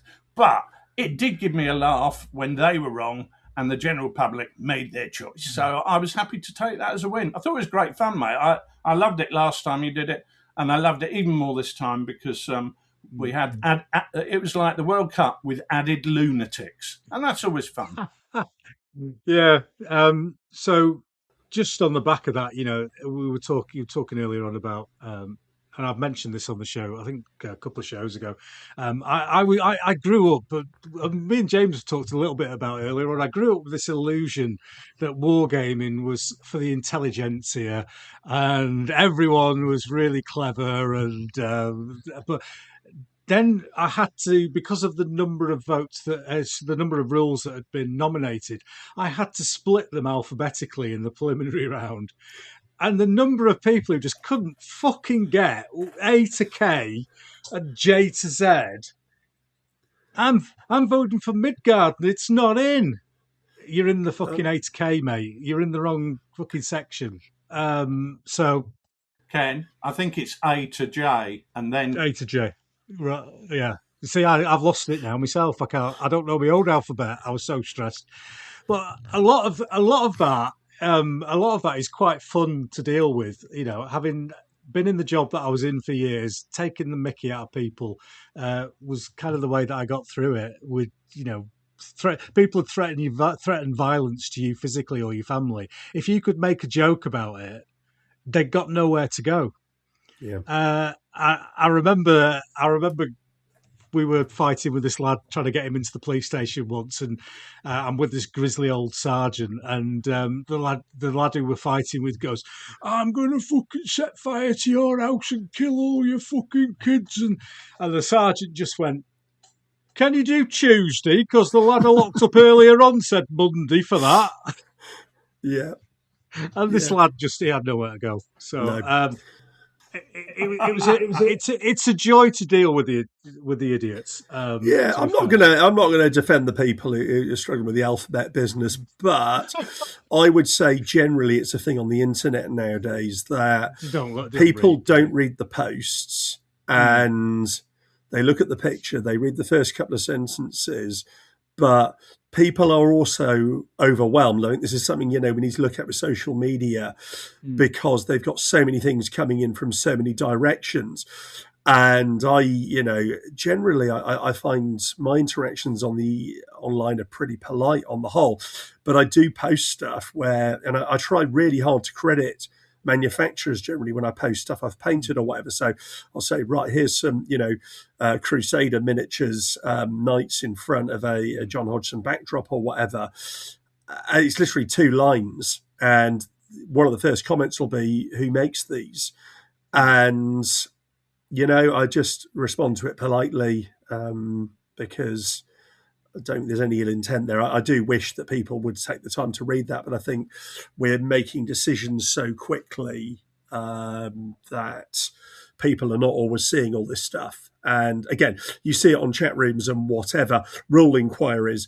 I get someone on the Midgard group, can you use a mighty deed to do this? And I when I answer the question, I look it up using the index in Midgard, and it's like it's the first entry on the mighty deeds section on whatever page it's on.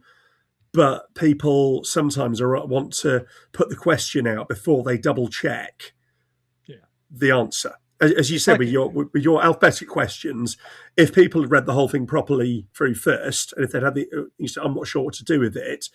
Yeah. If there was a minute delay on having to post a comment or whatever, you'd have a different internet. And I think that, there's ways this could be organised in the future to help with that.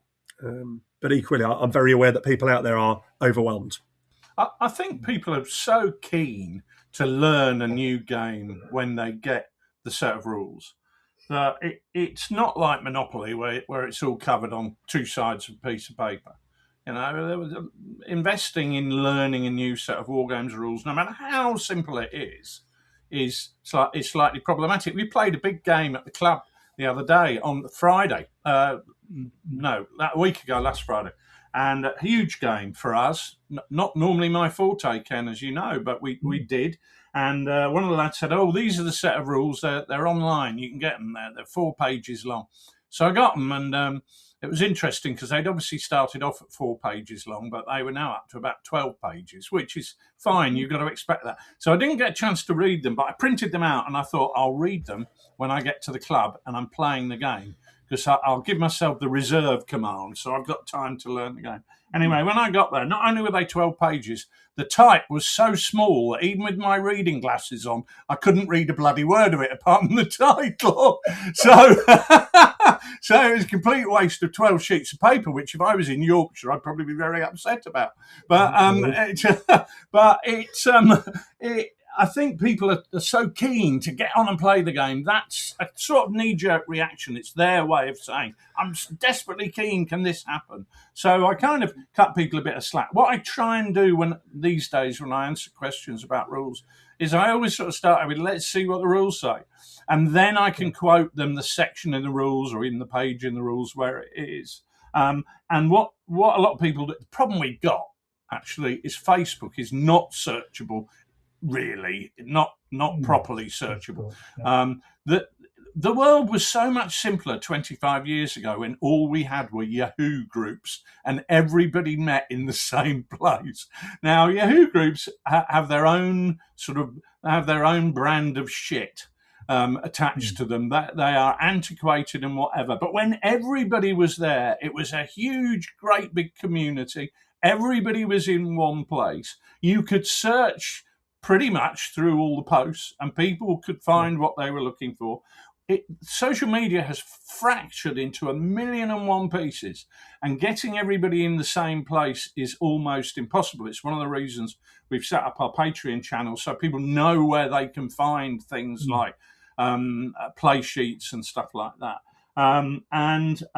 We very much find that people will ask the same question again and again because they simply have no way of finding where it is, which again is why we put out things like an FAQ. But if people can search it and can find it, at least if I've referred to the page and the rule number, that hopefully they've got a chance of finding it. But I think it's just people's enthusiasm, and I'm happy that people are enthusiastic about playing our games. I think that's in a world where there are so many, it's not what I was saying earlier. It's not bolt action that's the enemy of chain of command. It's not battle group that's the enemy of chain of command. They're relatives. They're the cousins, and we should like them. What's the enemy of chain of command? Is people going and playing bridge or playing squash or going to the cinema. You don't want people doing those ridiculous things. They should be at home playing Chain of Command. Or other Wargames rule sets. That's great. So we need to be trying to encourage people playing Wargames, whatever game they're playing. And if answering questions is part of that gig, then let's do it in the most positive way possible, I think. That's my kind of run, I think.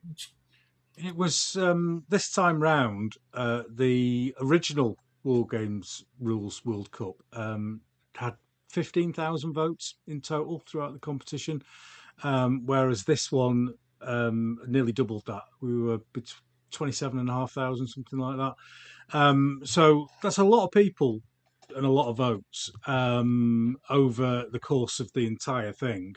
How did I mean? Were you aware of it, James? How was the feelings with you at Midgard? Did you think, hang on a minute, or were you hoping to do well? I was following it. I didn't have a wall chart up, I'm afraid, Ken. Buggers. Sorry. Yay, Rich has got a wall chart up. Well done, Rich. I was following it, but to be honest, I kept my head down because there was a comment fairly early on. One of the people has been promoting their game on here. What are we going to do about that? And you said you're absolutely cool with it and whatever, but I thought, you know what, I'm just not going to get involved, because actually looking at the games in the last 16 or whatever, you know, some of those have got virtually no social media representation. So I just thought I'm just going to keep my head down and see what happens here. I think it would be, if you, with bigger resources, it'd be really fascinating to make a kind of 3-5 minute YouTube film about each of the last 8, about what historical period they represent and how they do it. And I think that's what some people are getting annoyed about. They're struggling to cope with the fact it's just a public vote. It's not down to their personal opinion, because if there's only one of them, they're only going to get one vote. But it promoted some really, really good conversation. I kept my head down on it. Every day at the dinner table, I'd say, Midgard's through to the next round of the World Cup. And, my family would be going, bully for you, Daddy. It was a discussion and topic in our house, but I kept it low profile, I guess. And I just didn't want to get involved in influencing it, I guess. Other people on the Facebook group said, hey, Midgard's through to the next round, let's go and vote for it or whatever. But only a fraction of people on the group voted, and that's cool. But, getting through to the semi-final, getting through to the final, I think's, good achievement. So I'll take that. Yeah, and it showed well all the way through the voting. It absolutely mullered everyone in the preliminary round, and then just swept everyone aside through to the final. I was surprised to beat Baron's War, because I got Baron's War in the first matchup round, and I thought, well, that's got such a groundswell of support. That is, the big crossover historical game at the moment that is pulling people in from workshop backgrounds and whatever. But yeah, it will be interesting to see over time, as long as I live long enough to do another set of World Cups. They're every 3 years. How these things progress, because to me, Baron's War was the hot thing in 2023. It's kind of dipped off a bit, and as Rich was talking about earlier, interesting. Because I think it's very current at the moment. They've really got it together with the starter set, the plastic models, all that stuff. I think it's higher profile now than before. But I mean, one thing I will say absolutely in Midgard's favour is, because Midgard is a multi-period or multi-setting set of rules, then it's applicable to more people. If you're not interested in the Baron's War period, there are people using Baron's War. Obviously, they've got Warhost as well, the fancy offshoot. I know it wasn't a fancy World Cup, but it's a derivation of the set that has obviously got its own fans, and some people are using it. There's obviously the conquest bit as well, putting it into early medieval Dark Ages period. But yeah, Midgard, it's got a wide reach, but that's not accidental. It wasn't done to, it wasn't done to get into the finals of, Yarkshire Gamers World Cups. I'm sorry to say, Ken. It was done because I realised, once I started writing, what the scope of the rules was, and it felt like, to realise it fully, it made sense to make the rules broad rather than just produce one set and then a year or two later go, and here's the rules rewritten, but to add on late medievals or biblicals or whatever, if that makes sense. I find it quite flattering, really, that rules writers get involved in it at all. Never mind. Yeah. So it's clearly hit a mark somewhere, and I've got no problems with people promoting it because it's promoting the whole thing. Come and vote for our stuff. I'm not going to mention any names, but in the Manufacturers World Cup, I know that one manufacturer emailed every single one of their customers to get them to vote for them. Yeah. I'm not going to give that name out over the thing, but I think that's hilarious because we have never emailed a single customer. We have a policy of no marketing. I've never emailed anybody in 25 years. I wasn't just involved though, Ken. I was gerrymandering. Actually, the first time I said anything, got involved, was when somebody had made a bit of a snarky comment that I thought was aimed at me, and I did a post which was a quote from Shakespeare, Englishman now abed. Lost them already. They're quoting Shakespeare. Yeah. Well, fortunately, not in the circles we move in the sort of lardy cult, mate. We're all right up on Shakespeare. So much so that I can't remember which play it was. It was Henry the something, but I've no idea because I'm an ill-educated buffoon. But it was the one he says where once more unto the breach and all that. So I quoted that because somebody had said something a bit snarky, and I sort of reworded it to cover that because I thought it was a laugh. And then somebody said that somebody's gerrymandering this, getting all their people to vote for him. And I thought, no, I was just having a laugh, mate. I thought it was funny. And then after that, when you said no, anybody can do what they like, I did on the various Facebook groups said, good news, so and so is through to the next round.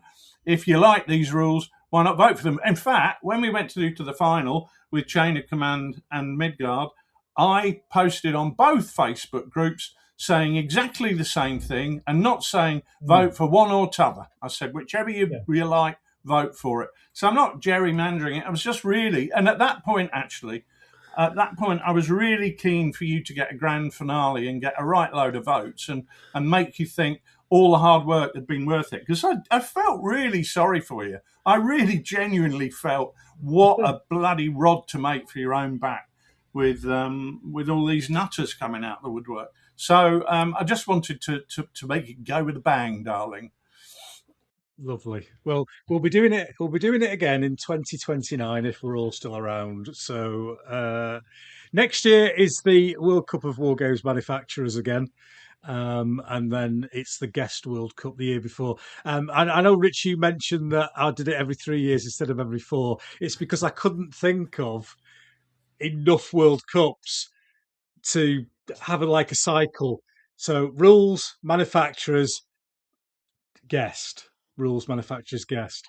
My colleague Fat Nicholas said to me, I know what Ken's missing year could be. Most annoying twats in wargaming could be your missing 4th year. And that was after somebody had made a particularly unpleasant comment.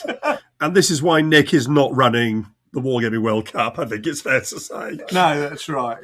Yeah. So, but I just...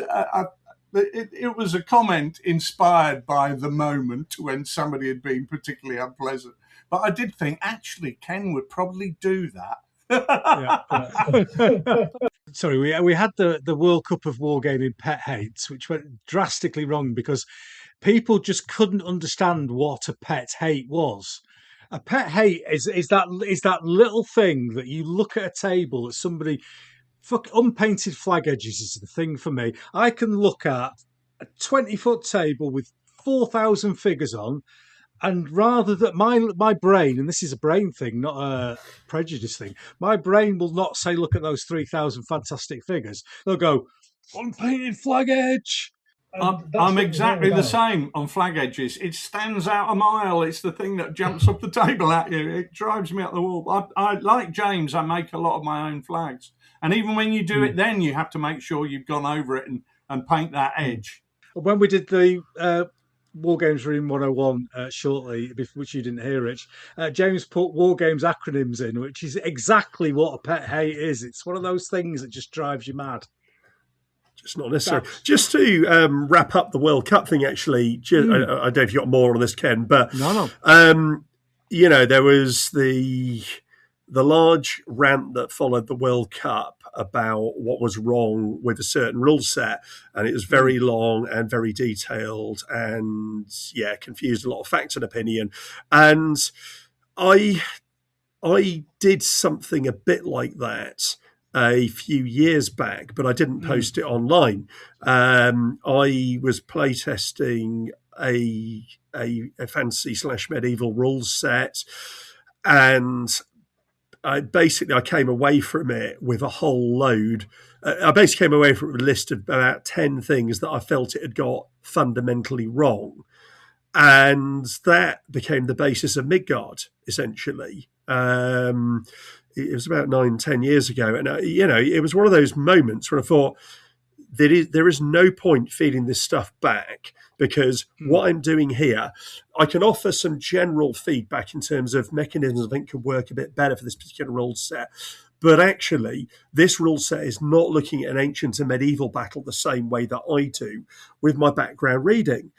And I just thought there's no point feeding all this back, because the rules author has set out to do something different. I need to adjust my head here about what I'm expecting from the set of rules.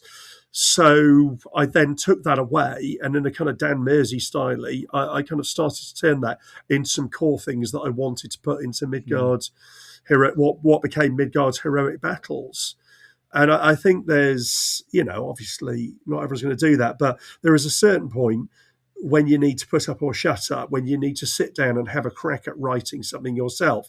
And the internet has given us this opportunity to discuss directly with rules authors, people, who've spent decades, in Rich's case, doing this stuff professionally, and giving your own opinions to them. And I think there's a certain...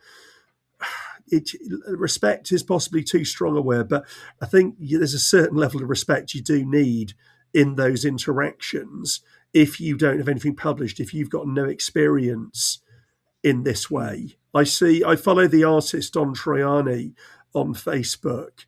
He has a team of admins who work with him, but he is so polite. I think he's amazing. I mean, he's not only is he, probably the greatest living American historical artist, but when he posts, about one of the black regiments or whatever, he often gets hit with an absolute flurry of ill-informed or poorly presented comments, and he's so polite about it so much of the time. But I do look at that and think, this guy needs to be spending his time researching and painting as many great paintings as he can do while we've still got him. And that is the absolute double-edged, that is the back edge of the double-edged sword of the internet, that level of connection, allowing you to talk to people. I thought, James told me this the other day, actually. I thought it was really interesting, because what drove Nick and I to write our very first rule set is that we were playing a game that we played years before, and we revisited it, and we thought, blimey, this isn't what we remembered. It's not actually what we want from a game. So we could do two things. Well, in those days you couldn't, but if it happened today, we could do two things. We could go online and say this set of rules are shite, or we could sit down and go, actually, what is it that we like about these rules? What is it we don't like about these rules? How about taking those ideas and building something positive out of it? So I think when you get into that situation, you can use your powers for good or for evil. Yeah. I think we're blessed in so many ways with wargaming rules, is that there are so many choices out there that as individuals, we like to wargame in our own particular way. And if chain of command isn't for me, then I can try battle group. I can try whatever ever I want to try. And I would be much more interested in talking to James or talking to Rich about why they had chosen a certain mechanism within a set of rules, and what their thoughts and processes were coming up with that, rather than going, that's a load of shite. It doesn't work, or it doesn't fit right. So I think probably what we'll do is, James, we've kind of just ticked on there to talking about Midgard, and that was kind of your origin story then, was it really, of this set of rules? Rather than taking a negative and slagging it off on the internet, you decided to write your own. It had been coming a long time, I think. I'd never seen myself as a rules writer. I'd always written articles, written scenarios. I read the 2 WAB supplements, but actually, I'd had quite a lot of experience of rules writing in that time, because when you're writing supplements, I wrote an Italian invasion of Ethiopia supplement for Triumph and Tragedy, which never came out. There's various things I'd done. I'd been modifying rules throughout, and it became clear towards the end of my time writing WAB stuff, especially with the Age of Arthur supplement, where we got Dan Mersey and Guy Halsall involved, kind of both, names in Arthurian history writing, that actually the Warhammer framework was not ideal for representing warfare in that period. So what we were doing was making workarounds. We were putting, obviously it was a Warhammer supplement, it had to fit the Warhammer framework. So we'd make some special rules or whatever, but you couldn't actually change the fact that whilst it was a fun game with a big following, that it didn't feel quite right for that kind of period of early medieval warfare. So the germ had started there. And then, whilst I didn't see myself as a rules writer, I'd actually ended up writing quite a lot of rules for games we'd been running around the show. So scenario, special rules, stuff to go in magazines. But when we did the Fort Vaux game, we did play it with Chain of Command at a club night, but actually I thought, no, we're taking this around the show. We want to tell the story of a 4-day siege in 40 minutes. I need to write my own here, basically. There's no point using a generic World War One or skirmish set of rules to do this with, because I can cut to the chase of what this is about. And we did the same. We did another World War One, an Oppie Wood game involving the East Yorkshire Regiment, actually, from 1917, which Tom, one of our group, was really keen on because he's from Hull originally as well. And again, we just made up our own rules for it. And once I got to Midgard, I thought, I'd gone through a number of sets of rules which just had not ticked the boxes I wanted to tick. And eventually I hit a point where I thought, I can communicate fairly well in writing. I've had some experience of writing rules. I'm going to write my own set. And the goal to start with was literally for us to be able to put on big games at shows that could be played quickly in a day, or in a few hours, so you could rattle through the game, but gave the flavour of heroic leadership and early medieval combat, I guess. And it kind of went from there. But it meant I had a list of things I was starting off with, say, this is what I want to do, this is what I don't want to do. And the first draft of the rules in 2019 was 6 A4 pages, I think. Obviously, it went a bit beyond that. It was a bit less pretty. But it did start off with that negative, and I thought I just need to have a go at doing my own thing here. Yeah. So what I kind of want to do with the rest of the time that we've got together is take the journey of a set of rules. You've got this idea, James. You've started to write it, and Rich, I remember we were talking at Partisan one year, and there were at least 2 people near me, near us, while we were talking, trying to pitch sets of rules to you. So I'm guessing it's a common thing. And what stages do people present things to you? Well, that varies hugely. I mean, most people who have designed games previously. I mean, we've got Dave Brown, for example. He will present me with a set of rules and say, this is complete. some people come to me with ideas, and they're interested in me giving some input and just casting an eye over it sometimes. Some people say to me, this is completely finished. It doesn't need any editing. It's all done.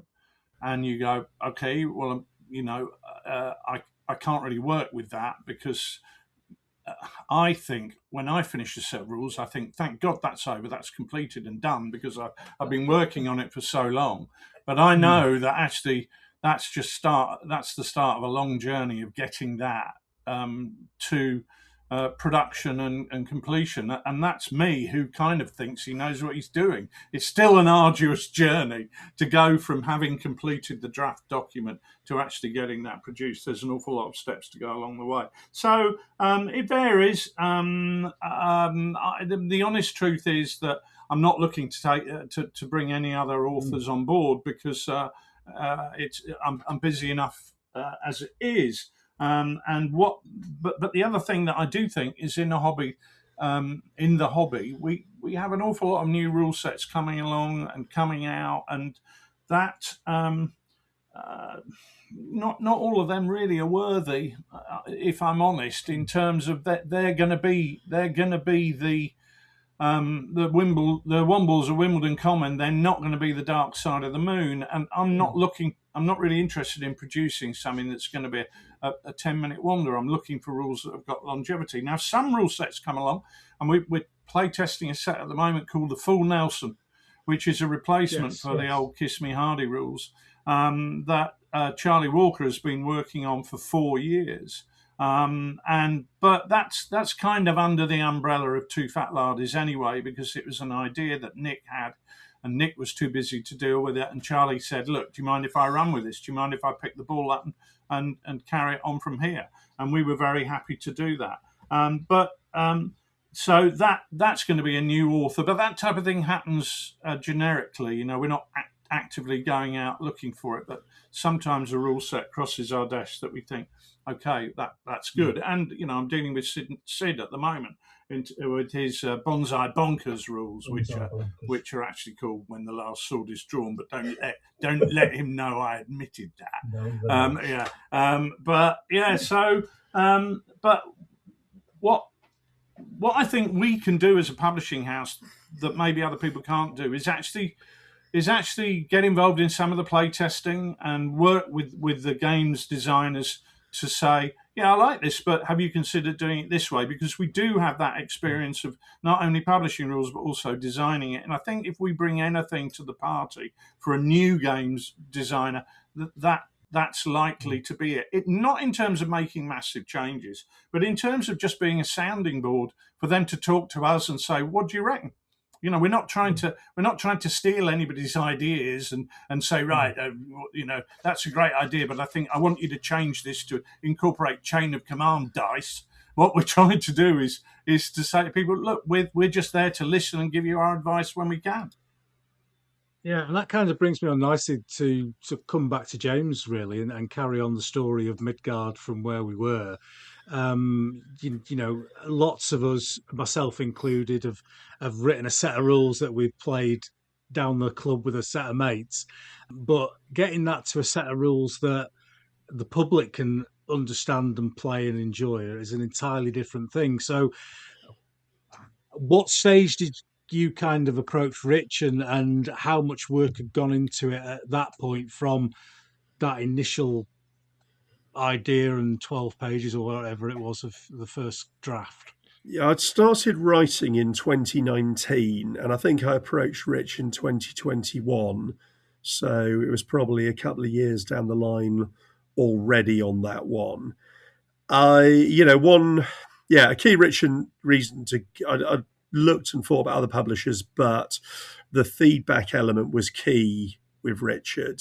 And we had many meetings over the years. We were sat there on Zoom, thrashing out the exact meanings of it, words left, right, and centre. I had a couple of years before I approached Richard with it. I felt it fit. I was interested in the feedback elements. I was interested in the fact that Toofatlardies offer stuff as PDFs and hard copies. I'd seen a lot of gnashing of teeth on the internet over previously produced rules which were only available in hard copy, and that we were obviously in the throes of the start of the shipping hell that we're in at the moment, in terms of trying to get things around the world. I thought it needs to be available as a PDF, as a hard copy. But I mean, it went to a long way beyond that. But I went to Richard with the initial proposal, and then we met up. Richard came for a game at the pub. We played through about a game and a half of historical and fantasy stuff. He didn't slag it off immediately, and that kind of got the ball rolling, really. Yeah. Oh, that's good. That's good. So, Rich, what were your kind of initial thoughts? I mean, if he'd come to the Yorkshire Gamer publishing house, it would have been bloody dragons. What bloody dragons? What are they? What's that all about? So, how did Rich react to Midgard? It's interesting, isn't it, that I place myself very firmly in the historical wargaming camp, and definitely not in the world of fantasy. However, I do know that Tolkien is not fantasy, but Tolkien qualifies as historical wargaming. Yes. So what appealed to me about it was that it would allow me to do some Tolkien-esque type wargaming. And I to be fair, if James had come to me and said, this is a fantasy set of rules, I would have said, no, we wouldn't just do that, because we wouldn't be the right fit for you. And one of the things we did discuss is, would we be the right fit for James? Because, this is important for him. I mean, this is his sort of, his great life's work in many respects. What I'm keen to see when I look at a set of rules for the first time is something that is different to what has gone before. Something that is in there that sets the rules aside from other rules. And when James first showed me the rules, I drove up to Nottingham, as he said, and we played a couple of games there. And then I went back several times during the design process. I mean, I believe very much in a light handle on the bridle, largely because it means I can do as little as possible. But no, but the thing I liked about every game we played was James had really got the rules to a point where you could definitely see what the final product was going to be. That really helps. There was nothing woolly about what James presented me that first time. It was a complete game. That doesn't mean that everything was in place. It meant that there was going to be, quite a bit of toing and froing as we get with every rule set, in terms of making sure terminology is right and consistent and so on and so forth. But it was a rule set that knew what it wanted to do, and it did it.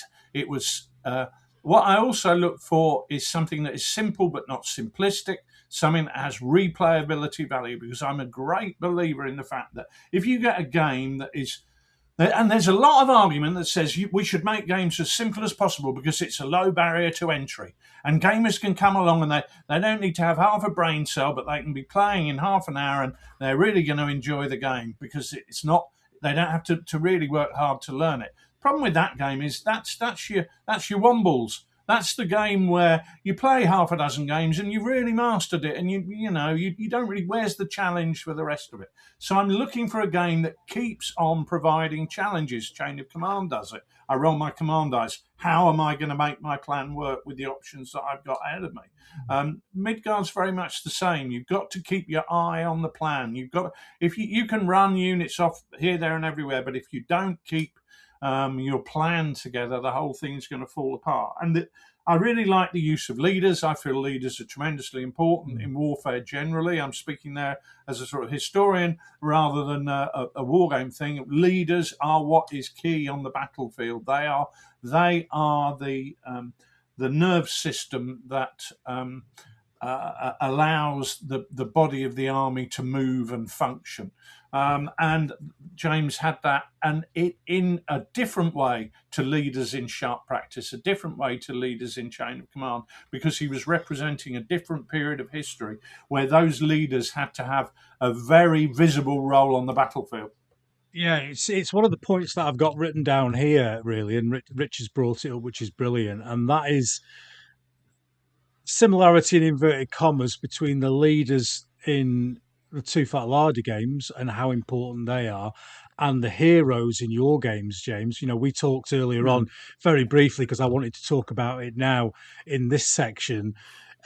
People like Alexander the Great, people like those involved in the Odyssey, for example, which is popular at the moment because of the film. There is an element of myth around that. People bigging themselves up so people follow them to the ends, literally to the ends of the earth in Alexander's case. What was the key? What was the drive for you to build that into your rule set? It comes back to that playtesting thing, and that it wasn't in any of the sets I'd played so far. All your standard kind of ancient medieval games do feature leaders, but they didn't have the role I wanted them to have. And the problem is in fantasy games like Warhammer, they're often stupidly hard and can kill units all by themselves. So I wanted something in between. A key influence on the rules set was John Keegan's book, The Master of Command, which is obviously entirely a historical book where, you're familiar with this, where he analyses 4 historical generals in great detail. And he kicks off with Alexander the Great. And throughout, he's looking at, do they lead from the front all the time, some of the time, or past the time, or just never? And that was absolutely key, because I wanted the game to change your mindset, not quite a role-playing kind of fashion, but to make you think a little bit like, say, for the sake of argument, an early medieval or ancient commander. Because so many of our games, I think, are reduced to a set of mathematical calculations where you're set there as a 21st century risk-averse person working out your percentage chances of an attack succeeding. And don't get me wrong, that is part and parcel of warfare. But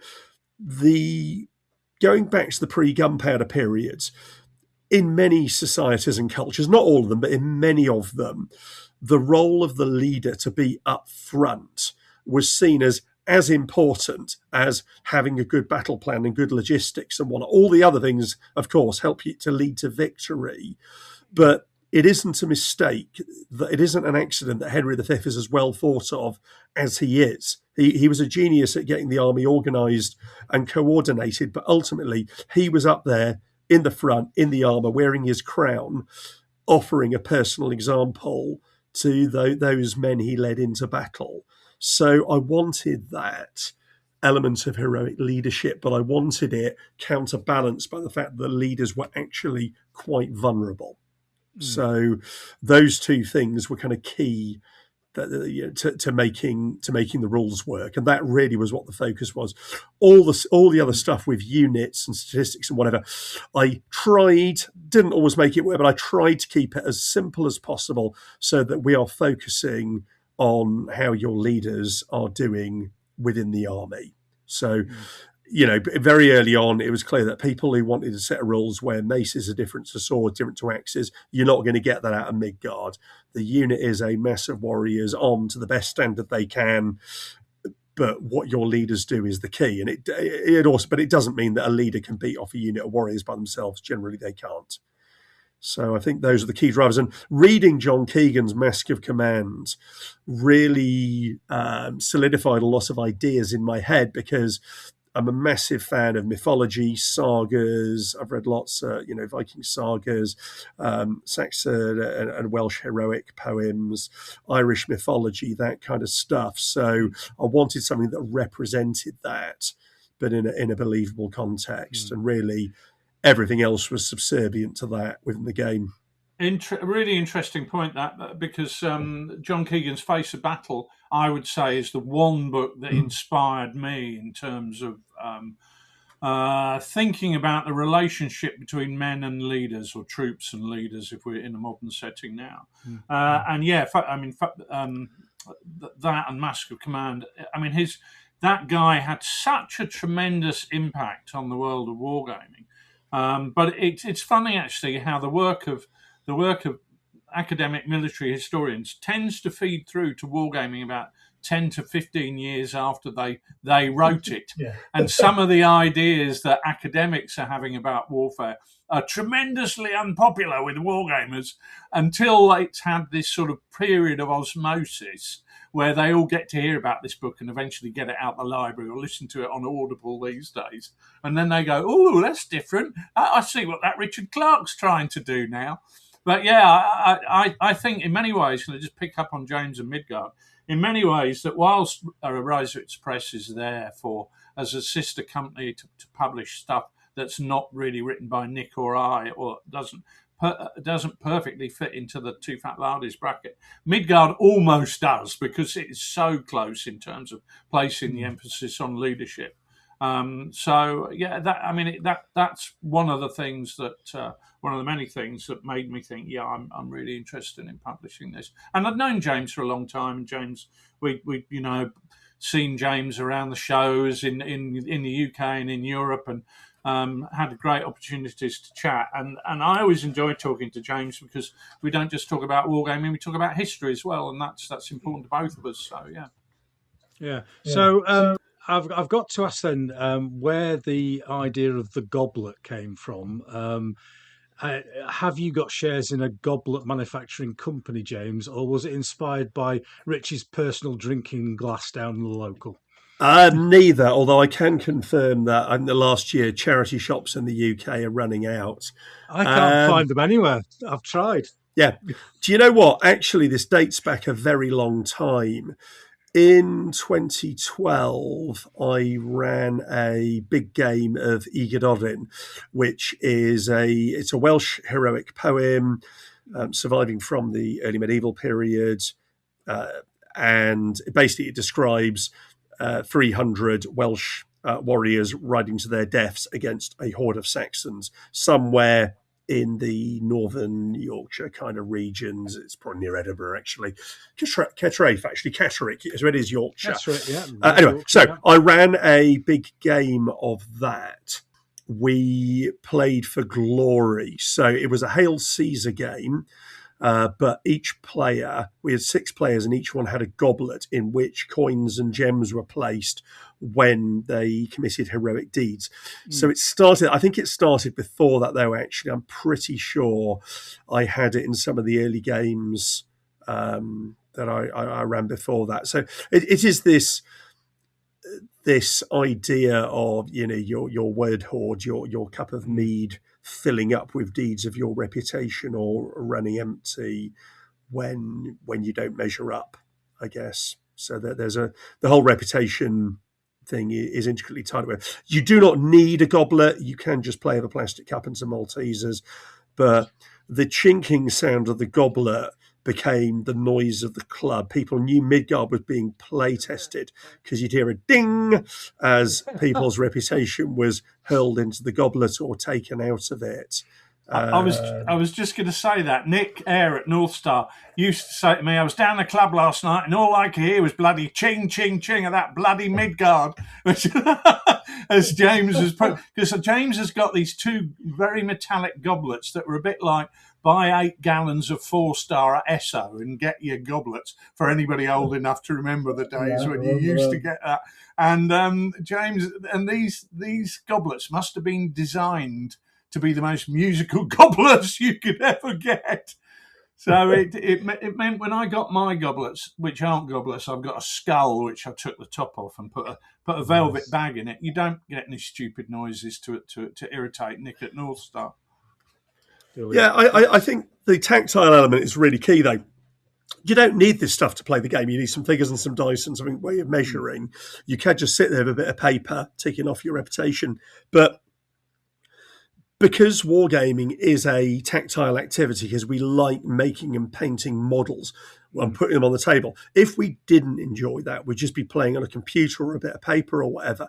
So having little tactile elements that add to the atmosphere of the game is a fun thing to do. And it's all about absorbing people into the theme of what your game is. I guess. And you see this at Lardy Days, where people have got their dashboards for what a tanker or what a cowboy or whatever, or a chain of command, where they have a piece of cut MDF or 3D print or whatever made in a thematic style to help them track game elements within that. It's just a little bit of role play, a little bit of immersion. It's entirely optional, but it's great fun and people love it. I was approached by someone at Sutton who said, I just love the measuring sticks, the tokens. They were just dead into all this, and that was lovely. We've for the full Nelson, we're just having developed these things that we called ship's panels. I've actually got one here. Hold on a minute. And you can see it's based on the panel, a wall panel in a ship's captain's panelled. What do you call it? Is like his great cabin, and it's part of the theatre of it. All the ship's details. Here's what I prepared earlier with like the ship's ratings in. You can take these out, but having this thing that looks like a panel from a captain's cabin, and when you play the game, you capture dice off your opponent and you put them in your bosun's locker. And just having it designed like that, it creates theatre. It's the roar of the grease paint and the smell of the crowd. That's what we're all here for, Ken. And I think and with Midgard, we got the measuring stuff and the tokens all designed by the same design house who did the layout and the artwork, and so the theme is constant throughout, and they're a thing of beauty. I mean, they're an absolute thing of beauty, and people love using them. And I think if that makes the experience just 1% better, it adds something to the whole theatre of the game. I think the bit that we've got to talk about on a historical wargaming podcast is the fantasy element, and Rich has mentioned it earlier on. Lord of the Rings to me is historical. I have Lord of the Rings armies, and I find it difficult not to think of it as historical because I've read it that many times over the years. But I think, James, there's a couple of questions I've got here really, and one of the first one is how does a rule writer work and try and develop the abilities of a fantasy unit? Because, you know, if Rich is doing Burma campaign or whatever, he can research a particular unit historically and come up with ideas based around how they fought in the actions, whereas orcs or goblins, whatever the difference between the two is, and elves and all the other things, it's a bit more subjective. So how did you go about defining what those units could do? I think the first thing to say is that, you know, using a historical set of rules for a fantasy game or vice versa is absolutely nothing new. This predates me by a very, very long stretch of imagination. By the time people were putting together the first, you know, full Ancients Wargames rules in the 60s and 70s, people were immediately adapting them for Lord of the Rings, for example. You look at, you know, Robert E. Howard's Conan books and whatever. His continent is generally a mix-up of all different cultures. And as Conan travels different parts of it, you can easily recognise the ancient or medieval culture that those groups are based on. So I think what I wanted to say there was that this is not massively divorced. I don't see historical and fantasy gaming. They are separate tribes, but I don't see them as unrelated to each other in the same way Richard was talking about cousins rather than, you know, different species. They're not. So when I was doing that, the concept for Midgard really is that within Midgard, it is a toolkit set of rules, but it is not a set of rules where anybody can go and fight anybody else. As I've already talked about, this is one of the things that absolutely baffles me about ancient and medieval wargaming, that we spend months, years researching these armies, getting the figures right, getting the kit right, and then we'll happily put the samurai up against the medieval Burgundians or whatever in a tournament setting. I don't get it. we're no longer in the 60s where there's virtually no Ancients players around. We're now in a situation where enough people will want to play the same period as you, where you can organise something where you can make that fit. But what I set upon was the idea of settings rather than periods. So within Midgard, I talk a lot about settings. So what are you trying to recreate in your game? Because here's an example for you: Braveheart, that very historical film. Braveheart takes a particular take on the Middle Ages, doesn't it? And it's very much in the vein of Robin Hood movies and whatever, where actually mounted knights are not all dominant. They can be beaten by a well-organised bunch of commoners. So if you're doing Braveheart, if you're trying to play Braveheart with Midgard, you're not going to want to make the mounted knights the most powerful thing on the battlefield. You'll want them to be undone by, Wallace's various trenches and spiky things and general hate of all things English.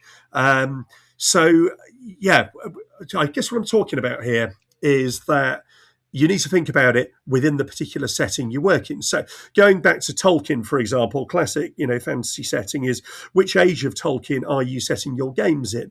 If you're in, the first age of Middle-earth, the elves are all powerful generally in Middle-earth. They have some big problems with Morgoth and the forces of Angband, but actually generally the orcs are terrified of them. So and there's also a lot of the elves. So generally in those battles, your elves may be quite pumped up, and you may give them traits like fearsome or aura of dread, which mean the orcs are scared of them. For example, when you get to the third age and you're looking at things like the Uruk-hai, who are, as Tolkien tells us, are as tall as a man and carry straight swords, they're obviously a bit of a threat. You're probably going to make them more on a par with humans, for example, within that particular setting. And all the traits and whatever within Midgard are bolt on. So there's no obligation to take stuff like fearsome or aura of dread or legendary weapon if it doesn't fit what you're doing within your particular setting.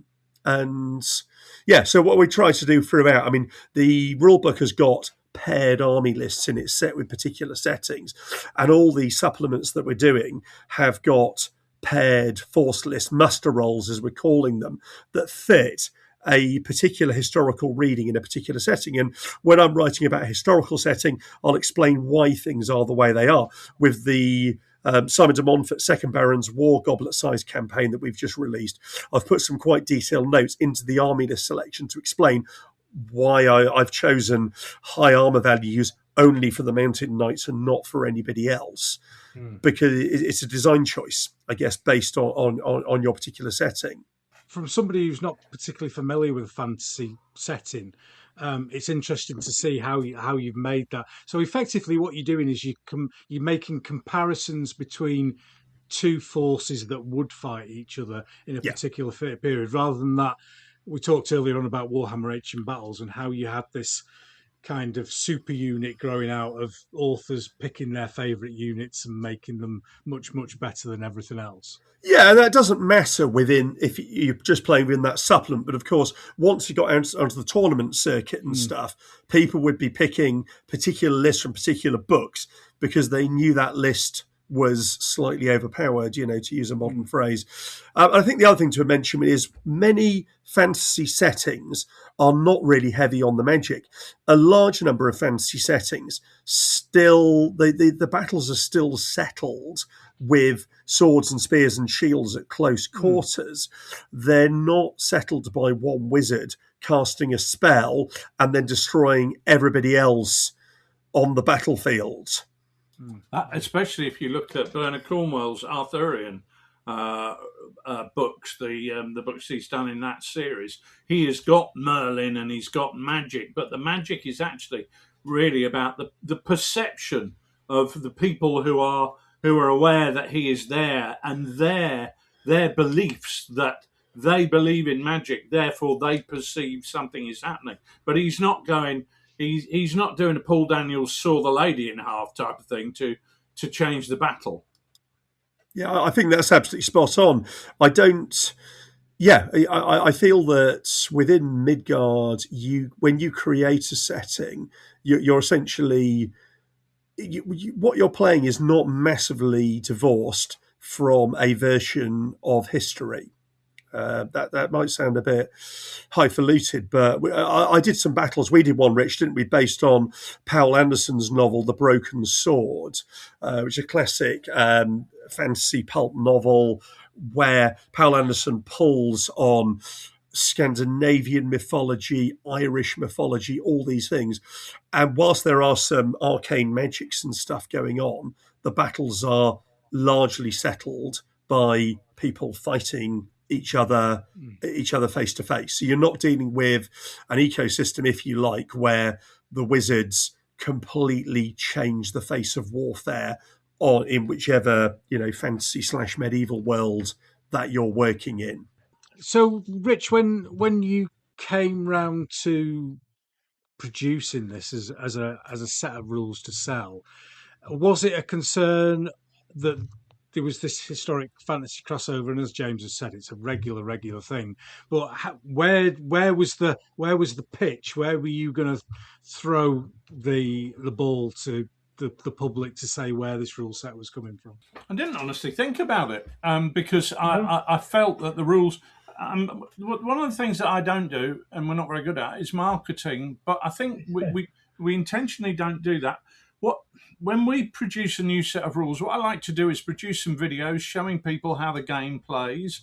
We like to talk to the game's designers so people can understand their ethos and their ideas behind the rules. We then like to produce videos showing, this is the type of force, this is how you would put your force together, this is how you would assemble the units.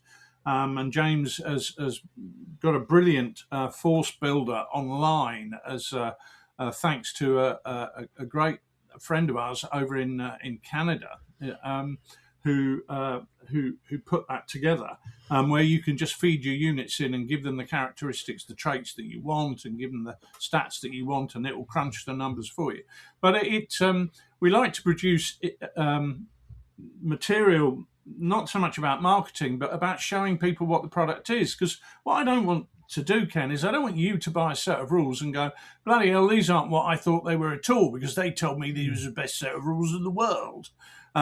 So there used to be a great thing with Wall's sausages, I think it was sell the sizzle, not the sausage.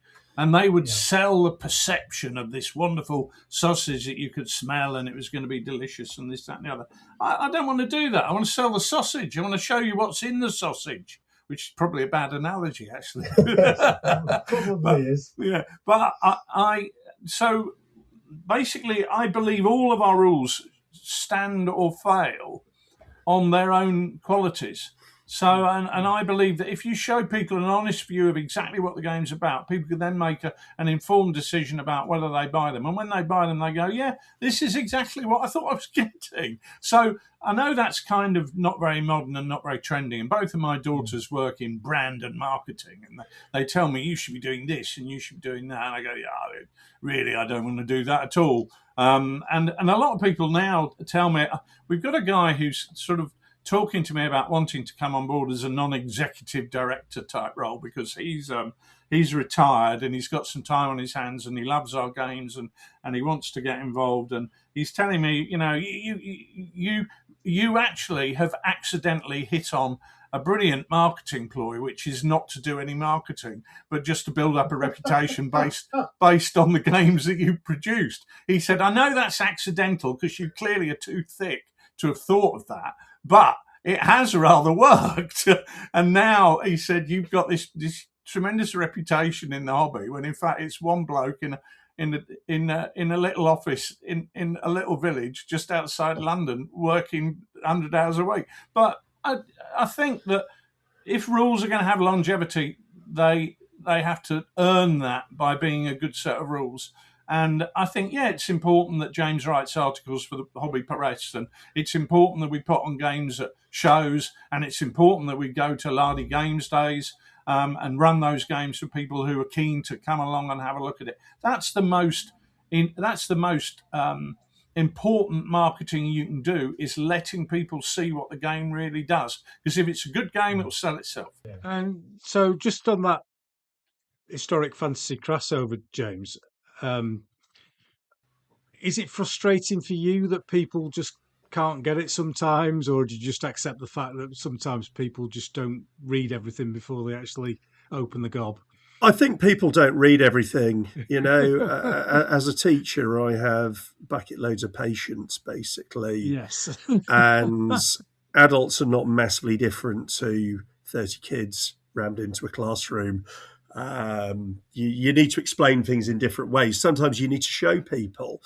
I had dealt with a Facebook inquiry a few months back where somebody on the Midgard group asked, "Are there any Trojan War lists?" And I said, "Yeah, they're in the book on this page." And it turned out the person owned the book; they just hadn't got to that page yet. So Brilliant. they didn't need a sarcastic put down for rain. It was just like, yeah, it is here, but it's a 120-page book or whatever, isn't it? So they just haven't got to that page yet. And again, you get the questions, is there a way to build my own army? Yeah, in the forced creation chapter, but again, that's on page 125. You may not have got there yet. No, do I mind it? No, it's absolutely fine. I feel that within the book, there's a number of paired lists. As we start to produce the campaigns, it begins to open people's eyes to what's possible. Because you can say till you're blue in the face, you can play many historical periods with this where you've got heroic leadership. But until people see you running a game at a show with Vikings or with Trojans or whatever, you often get people saying, "Oh, I didn't realise you could do that with these rules." I've had people rocking up a game going, "I didn't realise these were historical." And you just steal the play. Yeah, absolutely. It says they're historical legendary fantasy, and we've got this campaign supplement coming out for the Barons' War or whatever. I think that that's handy. I think this is a downside of the Games Workshop approach to wargaming. That as we said, 40 years ago, the vast majority of people went into wargaming through Airfix soldiers in some way or another. That the Games Workshop approach it's reduced the creativity, I think, of the individual consumers. It doesn't mean there aren't some amazing painters and people out there, but it isn't that anarchic free-for-all anymore. You've got quite a strict set of lore, LORE again, where, you buy the box set and you can only make it up in a certain couple of ways. You're not encouraged just to make up your own Space Marine chapters like you were with the first edition of Warhammer 40k back in the 80s. So some people do find that difficult because they've come from a world where when they started gaming, everything was there in a codex or whatever. You just took bits out. There was a recipe book for absolutely everything. And I do appreciate that. And that's one reason I'm spending a lot of my time trying to write as many campaigns as possible at the moment to put those out there to help people. And whenever I publish army lists and stuff, I put designers' notes in there about why I've made the choices I've made, because it's about a particular perception of a particular setting. Yeah, so I think we're kind of coming towards the end now. But what I wanted to talk about just before we finished off, really, and again from both perspectives, is the goblet-sized campaigns that you've spoken about. Obviously, play on the pint-sized campaigns from previous Lardy rules. I suppose, Rich, how much work goes into those? Just for the general public to know how much work goes into those compared to a set of rules, because they are, and I'm not blowing smoke, but they are fantastically produced. They're really well written for people just to dip in and have a game. So from a publisher's point of view, is James giving you that nearly finished, or is there a lot of work to do when it gets to you? No. Things like the goblet-sized campaigns, the pint-sized campaigns are actually a lot easier to edit than a rule set. With a rule set, I always talk about it's a bit like making chocolate. Cadbury's always used to say that they process their chocolate 10 times. It goes through the process 10 times in order to make it the smoothest chocolate you can get, and that they always used to say that to differentiate, because I think companies like Hershey's or whatever in the United States do it like 5 times. So that was what Cadbury's used to say, set themselves aside as a big differentiator. And what we tend to do when we get a set of rules, I will read it through. I will then sit down and start doing. I'll read it through just to make sure it hangs together. I will then sit down and I'll do a sort of full edit in terms of making sure terminology is consistent. Are terms used uniformly? Are the rules structured properly? In other words, do they introduce concepts before they actually tell you the rules? Because there's no point in talking about how troop quality affects morale if people don't know there's a morale system. So you actually, there's an order in which you have to introduce things in order to make sure what you say in the rules then is coherent and makes sense. With a supplement like a pint-sized campaign or a goblet-sized campaign, you don't have quite the same degree. So what we will do in that situation is I will read it through. I will say, these are a few questions that come up, and it might only be 2 or 3 questions because this isn't it is introducing some new traits, but it's not a rule book which is introducing whole new big concepts.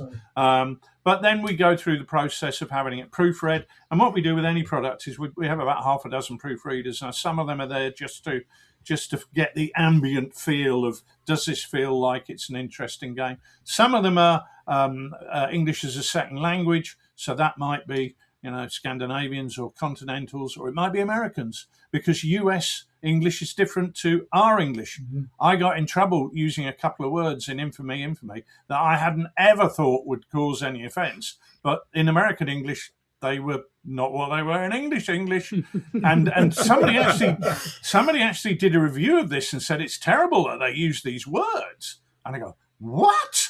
What do you mean? It's terrible. What's wrong with the words? And these words were so terrible they wouldn't say what was wrong with them. So anyway, so I thought, right, I'm going to get an American friend to read through these. But then actually we go through right the way through. I mean, we've got people who've been competition gamers who read it through to try and spot loopholes. So stuff that they would exploit. Then we got people who are more technical readers who are going through line by line and looking for inconsistencies or whatever.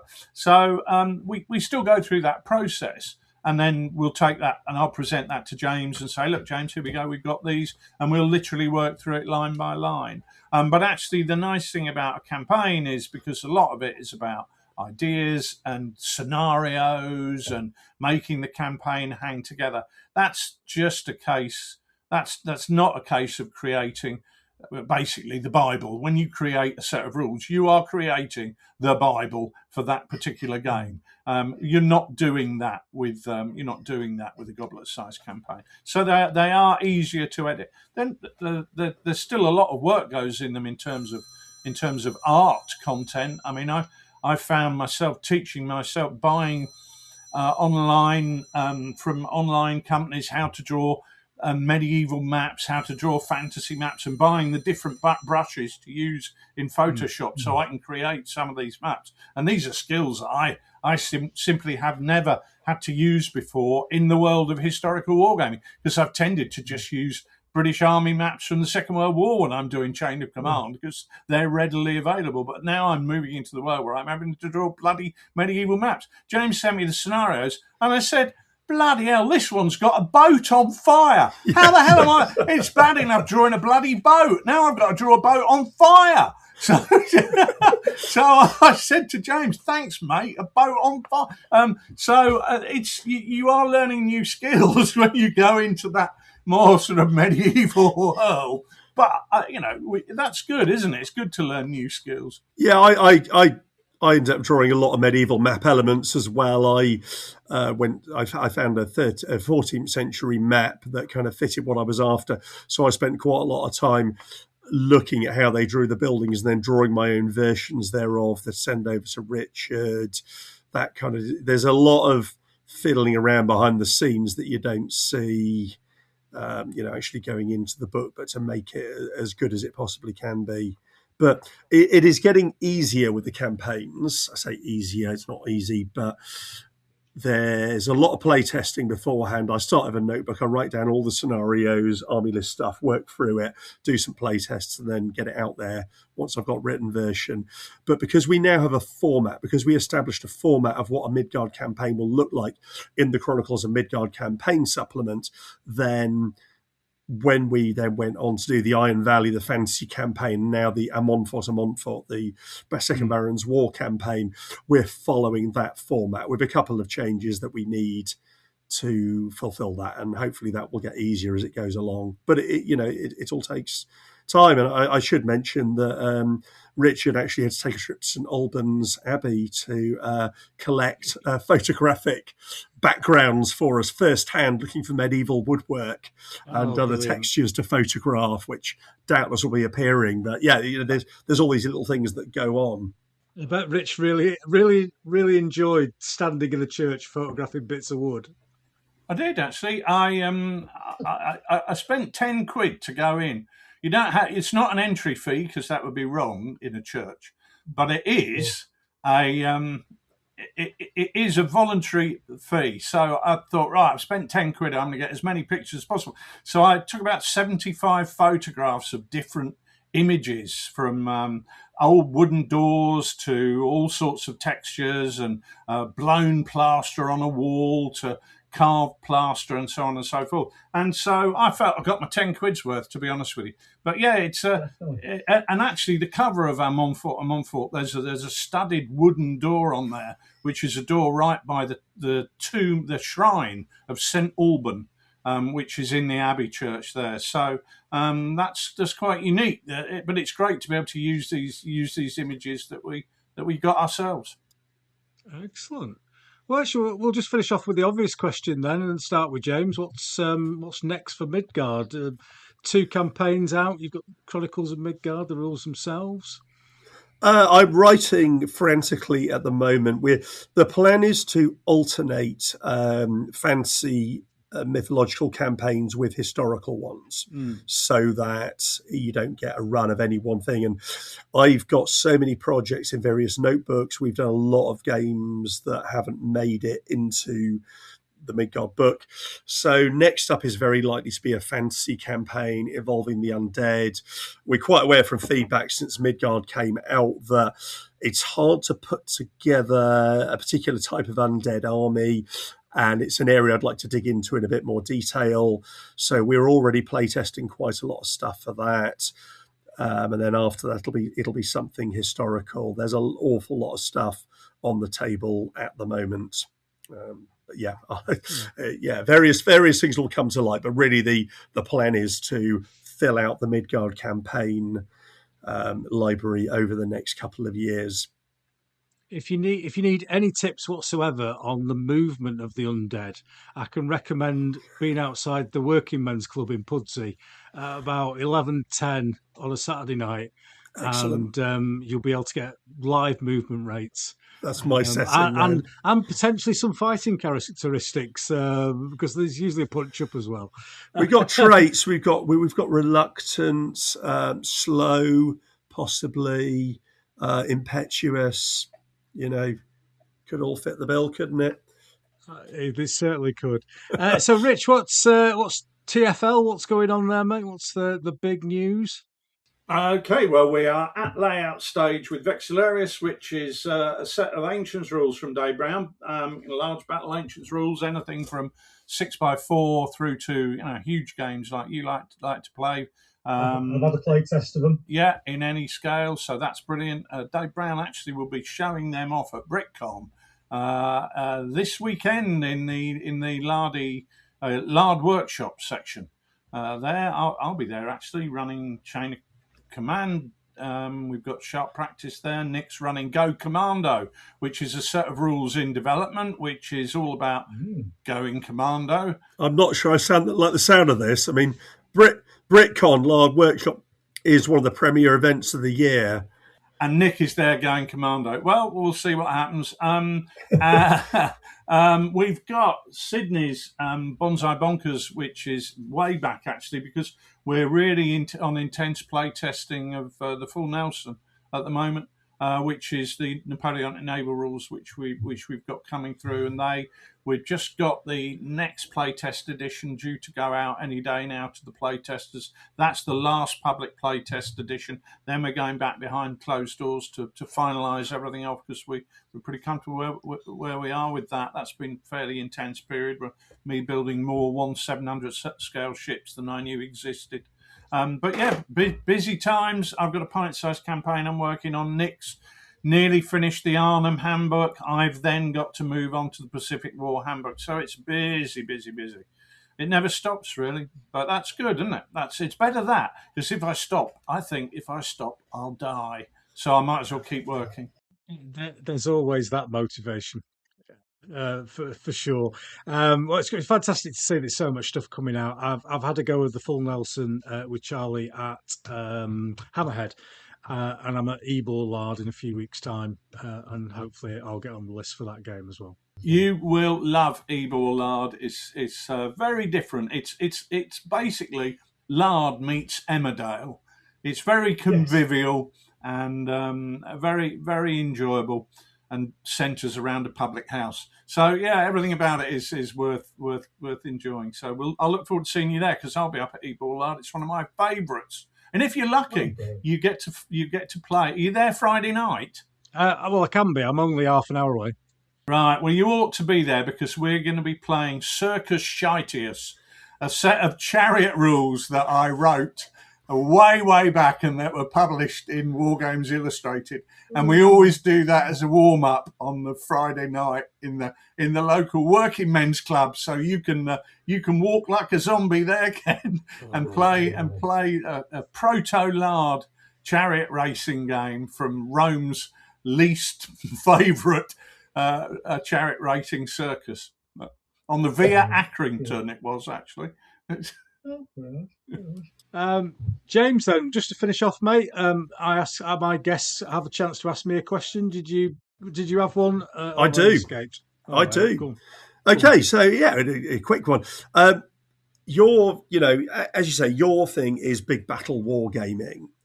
For various reasons we've talked about, that is getting harder for many people to get started. It's not the norm nowadays within wargaming.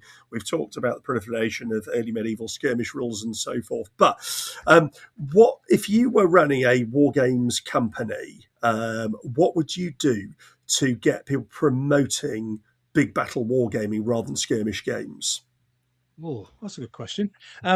And it's one that I have to say, it does perplex me with some rule sets, in that you produce a set of rules, and I'm not going to ask Rich exactly how much, but it's not cheap.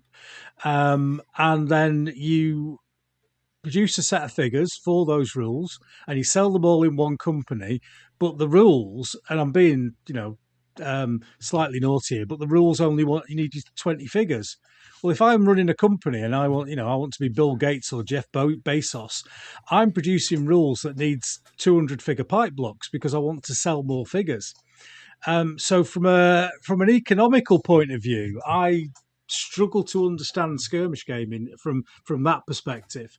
And I can only do what I do for big wargaming, so it's just get out there and be loud and noisy and northern about them, and like we did at Edinburgh at the weekend, put 2,500 figures on a table, loads of flags, and just go, if you don't like this, I'd go to Specsavers. So and a thing that does occur quite often is a lot of people will have a bad experience with a big game. I think you mentioned it earlier on. Sometimes they bog down, etc., etc. And that's the same for small games and skirmish games. If you have a bad game with a bad game umpire or GM or whatever you want to call them, then it's a bad game. The only problem is that a big game tends to last longer, so it's bad for longer. So if I can infuse people through them joining in my games and enjoying the big games, then that's the best I can do. If I ran a company, it would go bankrupt in about 2 weeks because I would be commissioning 67 different variants of Swiss pikemen that would only work between 1494 and 1503. Yeah. And then I would generate another 67 figures for 1504 to, and that's what would go on. Well, no, it's a good question. And other than what I do already, I'm a slave to what the rest of the wargames industry do, and I can only shout like a crazy man from the lunatic asylum window with my straitjacket on that big games are here to stay. Yeah, so, fair enough. I think, that you really put your money where your mouth is. You're out there. There's a lot of or keyboard warriors on the internet go, well, this doesn't happen, that doesn't happen, this show wasn't good enough, or whatever. But those people aren't out there putting on a game. No. Put a game on. You are out there putting on a game. If you're whining about not enough historical games at Salute, put a game on. Yeah, and I know it's not an option for everybody. Then maybe you need to think about whether you want to be saying that online if you're not willing to do anything, or whether you're able to do anything about it, I guess. If I can come down front Leeds, past the avocado line, and put a bloody game on, then you can. It'd be really nice one day, Ken, if you won a prize for your efforts to wargaming. I'd never mention it if I did win a prize. And funnily, I haven't mentioned personally the prizes behind me. They've been mentioned by other people, and I've had to go, what the fuck are you mentioning the prize for? It makes me look like I'm self-promoting myself here. No. But I'm glad somebody at some point has recognised your efforts. Did I see you holding a laminated certificate in the Claymore video? I don't want to talk about it. I don't want to talk about it, mate. Star of the week, yeah? Yeah, I'm not talking about it. It's like one of them. It's like 10 meters breaststroke that you get at primary school. Yes. On the show notes that you sent me before I came on, at the top it said, "Please remember to mention Ken's prizes." I must have misread that bit. Sorry, mate. Yeah. Oh dear. It's an unwritten rule, Rich, not a written one. One of my favourite detractors on the internet has picked up on. Well, he's always bloody mentioning this bloody award. It's bloody silver. Anyway, there we go. Yorkshire Tea gets a lot of mentions as well. It's just exactly. In all my time, all I've ever got is 40 free tea bags, and that was on the Tour de France when it came through Yorkshire, and they chucked it off the lorry and it landed in my helmet. My work helmet. Before you start, you lot. Rich, have you got a question, or can I go home? No, but I do have a comment, Ken, an observation. I'd just like to say, what you do with your games is great, but what you do with your Facebook group is probably even greater, mate. And I think that you've created a little community there, not always for people who like the podcast. In fact, it seems remarkably that most of the people have never even heard the podcast, have no idea who you are, have never listened, but there's still a brilliant wargaming community on there, and you deserve full credit for accidentally having achieved that, mate. I think it's created a nice space for people to go and generally just have a good time, show off what they're painting. It's nice for people to see what they're painting and say that's good, and it's inspiring for the rest of us. I whilst big games are not top of my agenda, when I look at your Italian Wars games, because I did during COVID, I did my own big battle Italian Wars projects just for a bit of fun, and I keep meaning to go back to that. So every time I see your stuff, I think, bloody hell, I really want to get them out again. So it is inspiring, and I don't think you always get the credit you deserve for that, mate. So I'm not really interested in your opinion on anything, but I do think you deserve credit where credit is due, mate. That is very true. Although, unfortunately, I seem to have become the black hole of wargaming for fucking nutters who turn up on the comment section. But I quite enjoy it. It's mental combat with the unarmed at the end of the day, isn't it? So I don't mind too much having a bit of an argument. It's when it gets pretty offensive that I have to step in and eject. Well, the nice thing for you is you're not trying to sell anything, which I am. So I have to be polite, but you don't. You don't have to be polite. I don't. And you live in Yorkshire, so you're not naturally polite anyway. In terms of you come from a culture where honesty is valued highly and speaking your mind, and I admire that. And you can speak your mind. Whereas people ask me a daft question, I think, I can't be that rude because you might buy the rules. So, but you don't have that driver. You be you, darling. You be you. I'll say what I want when I want. Well, it's been a pleasure as always, guys. James, thank you very much for spending so much time with me today. We've got through a lot of stuff, and we've covered a lot of stuff. And thank you so much for being such a fantastic guest, Rich. You turned up at the end and got the glory. So I shall nickname you the Turkish Slipper from now because you turn up at the end. I've absolutely got no idea what you're talking about, but I'll go with that. Yeah. Brilliant, guys. Say good night to the audience. Good night to the audience. And good night from me. Lovely. Good night, everyone.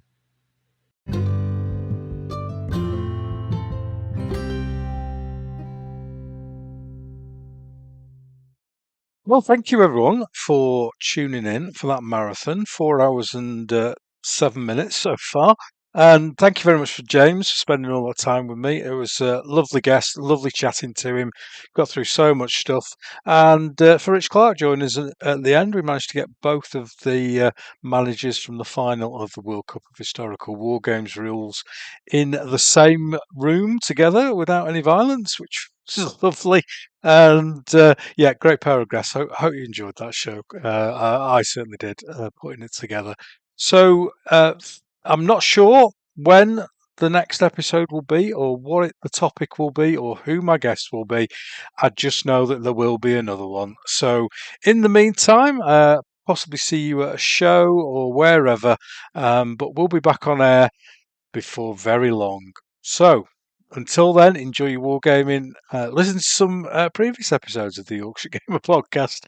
But whatever you do, enjoy the spare time that you have and this great hobby of ours. See you soon.